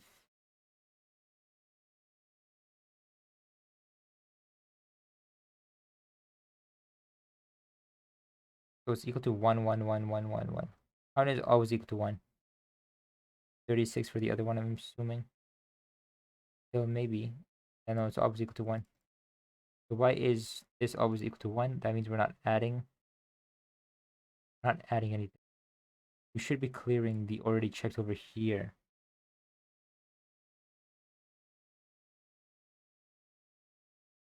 Are we clearing this way too much? Maybe. Let's see. Where are we calling this? We're only calling it over here at the beginning. Yeah, and then we're not calling it anywhere else. And over here we're saying is required. Going into this and we're saying actually where are we calling is neighbor? We're calling it over here. Saying if this is in bounds, this is the neighbor. This is when we're getting the data. Then we can go into here and say, oh, but why aren't we reinitializing it? Should be reinitializing it over here instead of where we were doing it previously. I think over here, neighbors app xy initialize. And I assume we're doing this over here as well, but we don't want to. Because this is only when we're getting the data. That's why it's always equal to 1 over here. Wait, why is it equal to 1 over there? Instead of 0. Because I believe that's what I should be setting it to.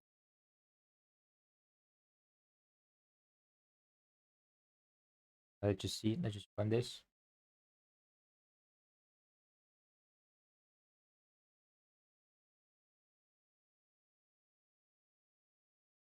Okay, so now it's actually equal to like 64 and stuff.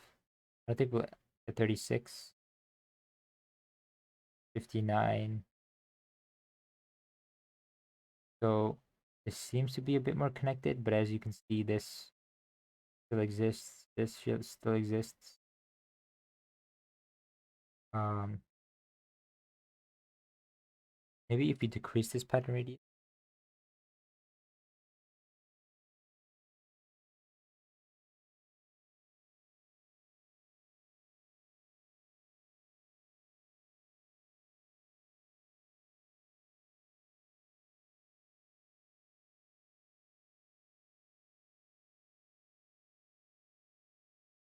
they're still on their own. Now, obviously, we want to, I think over here, we're probably not understanding this correctly. We go down here, we say is required. And we want to make sure if it's not required. Oh, then we want to return false. Is required. That means we can place it. Oh, that's right. So if it's lower than max, then we want to return false. Meaning we do this is required, but well, I guess this is the exact same. No, except this will make sure that this isn't checked. I think it is different.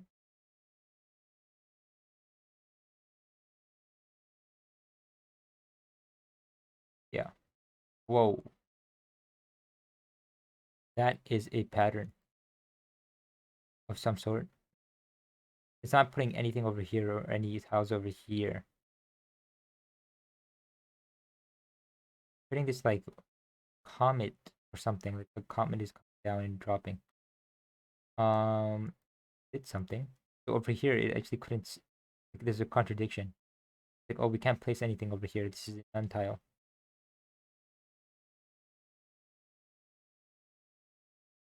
I wonder how the pattern will look if I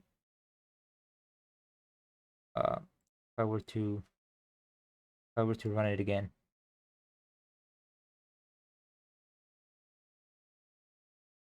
Would it be something similar?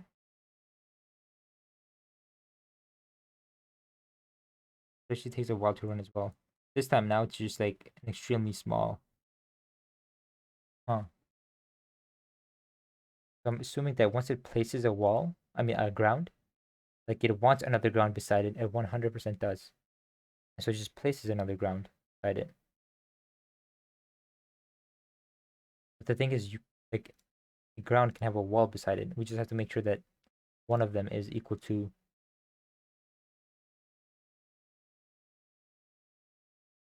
Oh, wait a minute. What about this check? Probably do it down here, right?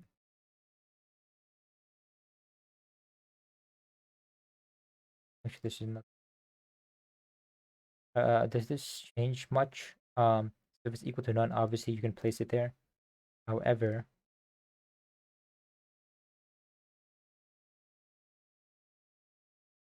see,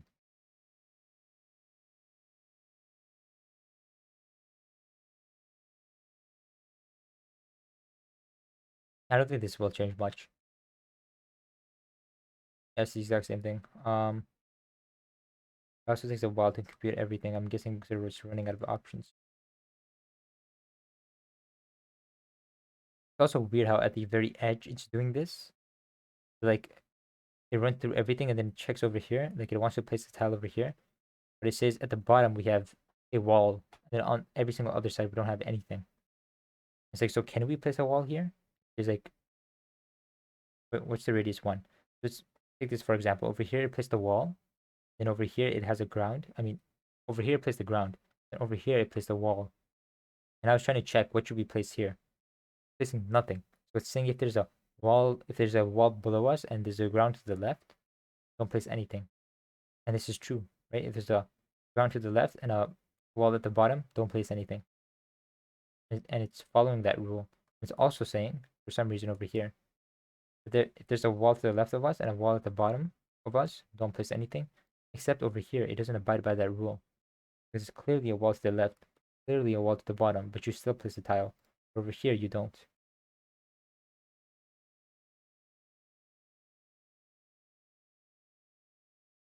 So why would that be? I'm guessing maybe because the count is changing at runtime. But it seems to be stable. 36, 36. Oh, actually, over here it sometimes changes. Should probably say count for which tile. So for the tile here, we should only ever have 2 tiles unless the count is changed.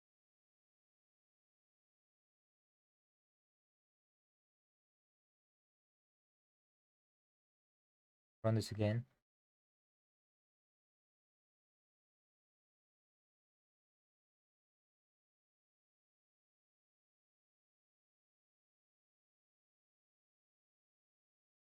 Okay.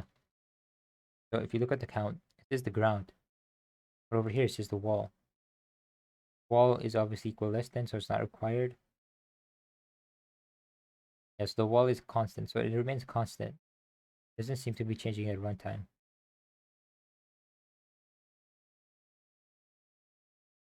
Oh, except there's 2 different types, of course.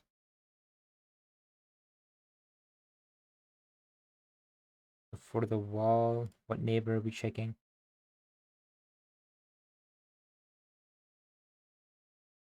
They're not even necessarily saying which neighbor. Or do like what neighbor?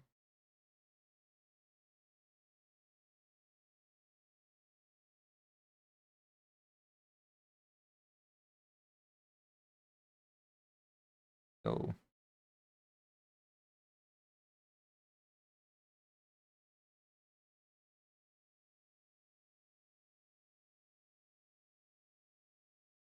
and now if you run this, we can say that it's so if there's a ground neighbor, there 100% has to be a ground beside it. This is true. Because if there was a ground all on its own, that means it's a tile that no character could be able to reach. Because there's no other ground leading to that ground tile. So this is correct. That ground requires a ground tile to be beside it. It requires it. So, but also it's important to note that it isn't required on every single side.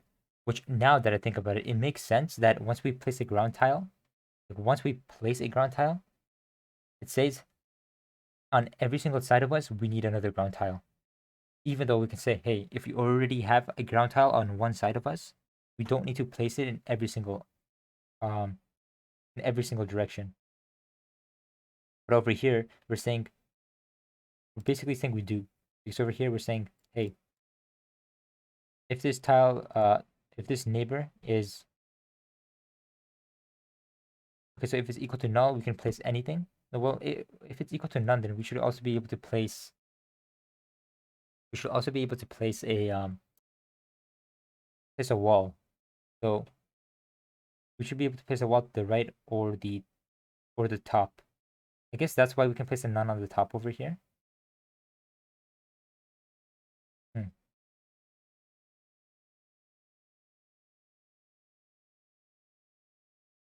I don't understand this. Um,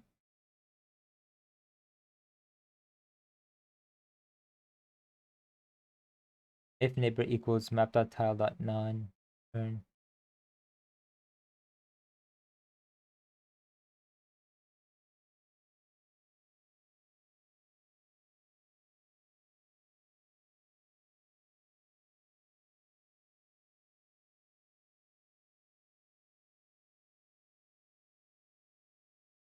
If required neighbors is less than the max, then we say false, as in this is not required. I wonder if we should say true. Well, true will give us the exact opposite results, right? You have a bunch of ground here and then a bunch of wall there. Actually, it might not be how it looks. If it's lower than this, then we require it. Like, well, we don't necessarily.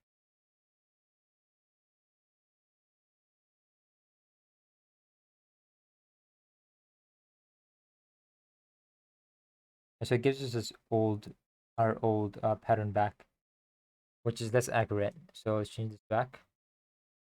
Also, since this is equal, so if it's less than, then it's going to return false, meaning that it's not required. It's not a required tile. But if it is a required tile, we want to say out of all the possible tiles, right? Out of all the possible tiles, is tile equal to this? It's like yes. Now if we go through out of all the possible tiles, return false, then no, it's not required. Out of all the possible tiles.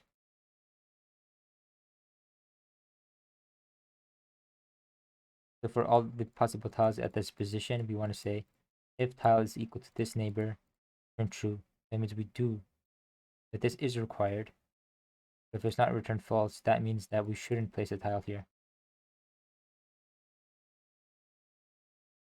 I wonder if I do this and this instead.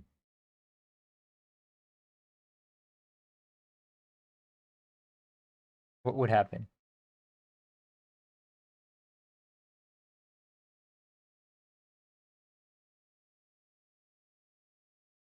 Let's see what kind of map it generates now. Um, okay, so it's a checkerboard.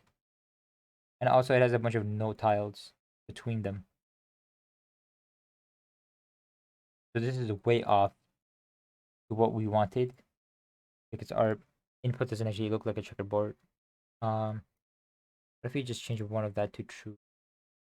So if this doesn't contain the key, then like obviously this is required.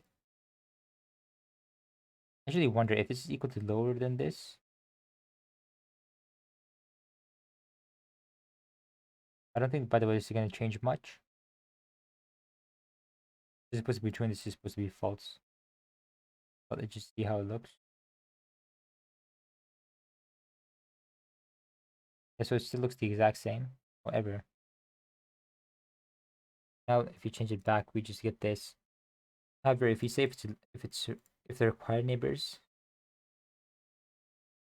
you require this to be beside us. You require it greater than or equal to, return true. But we already did this and we said this is not what we wanted, right? Because it gives us the old pattern back, which we don't want, which has just a bunch of ground tiles floating on their own. Yeah. Although this is somewhat more accurate, because it's not like because there's a bunch of paths connecting to a bunch of other paths. But if you go here, if you say the required neighbors, it's actually lower than the max. I want to say false. But if you say it's false, do we also want to engage in this check? Say okay, if we can't do this, false. See how this looks. I guess this will return false as well. True. Let's test this to see.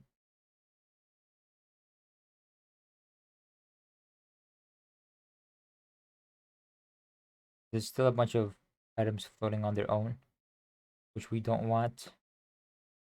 Let's change this to false. I don't think this changes much. The false is not required because it's not in the possible neighbors. Sometimes it can be anything.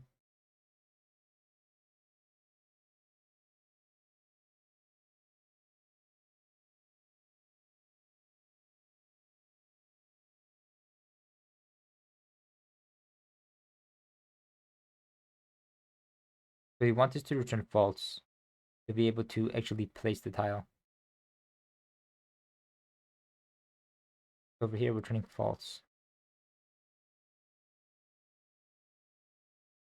So I think over here it makes sense because we can place anything if we don't have any possible neighbors here.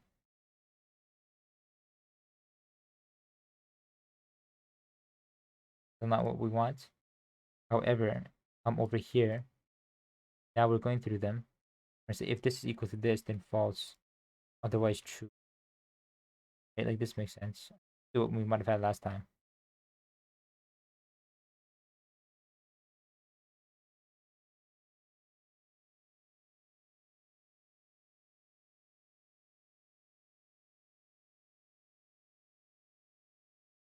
And we can say true if tile cannot be placed. Otherwise false. And then over here we can say if the required neighbor is less than this.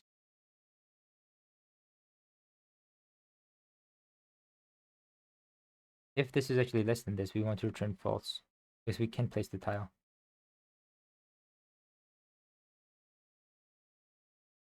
I think this is just going to give us back what we wanted before, or what we had before with the comet kind of pattern.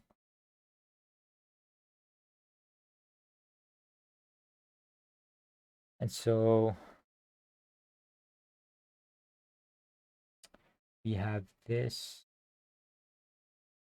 Why should this give us the checkers board? Ah, okay. The false would mean we actually want to place it here. However, let's just change it to equals to true. Don't place this here. Or I guess place this here.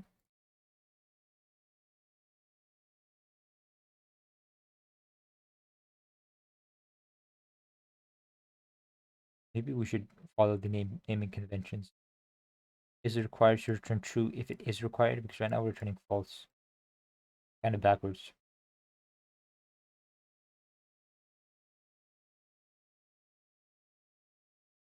So still the checkerboard. So like let's just follow the naming convention. If it is required, we want to do true. Now if possible neighbors is blah blah is not equal to like anything, then obviously don't we want to return false because it's not required. However, if there's something within it, then we want to say if this tile is equal to this, then say yes, this is required. Otherwise, not required. Now I don't know what kind of pattern that's going to give us, but if I go over here, I want to now say if we're going through each tile, we're saying if this is required, if this particular tile is required over here, and we're getting false when you don't place this tile. I think we're gonna come out with the old pattern again. We're gonna just get that.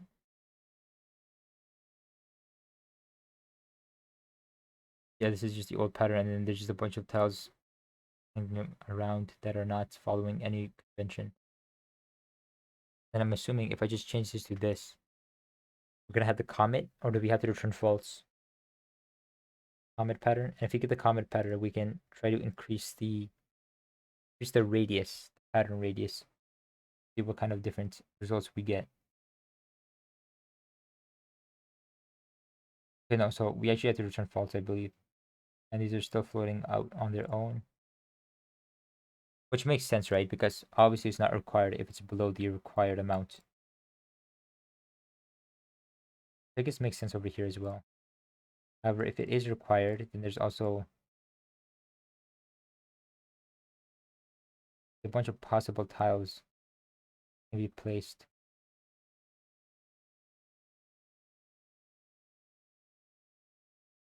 Okay, so common is very small for this one, but we'll increase the pattern size to something like 2.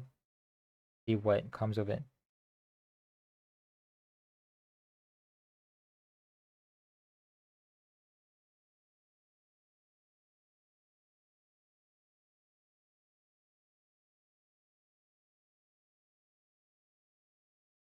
Okay, so it seems to have disappeared now that we increased it. What if we did 0? I mean, 0 should just give us random, complete random, right? We might actually not. Not sure.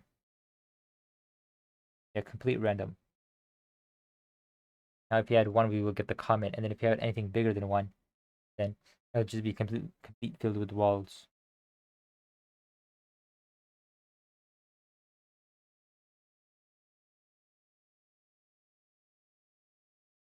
Let's try it again.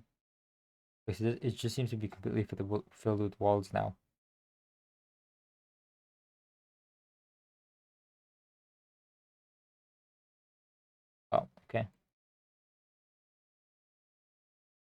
So we did have a comet before.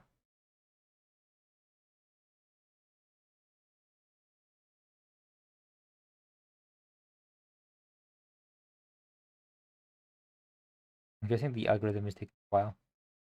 So yeah, so sometimes it appears, sometimes it doesn't. I'm guessing it depends on the first tile that's placed.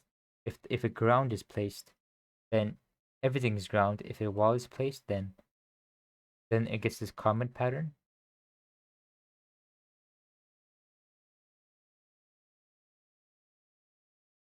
Um, okay. I think that's all for now. I'm probably gonna try to figure out this algorithm. We got the map editor to work, which is good, or at least the bare bones map editor. I'll try to figure out what's happening over here. Um, and then we can hopefully figure out how to preserve the pattern so that, oh wait, there's a wall over here. I mean, a ground over here, and there's nothing beside it. Beside it, even though for every other ground tile there seems to be a wall. I mean, another ground beside it, but for some there doesn't seem to be. We'll have to figure out how we can preserve this pattern so that every single wall tile is connected to another wall tile, so we can actually walk onto it.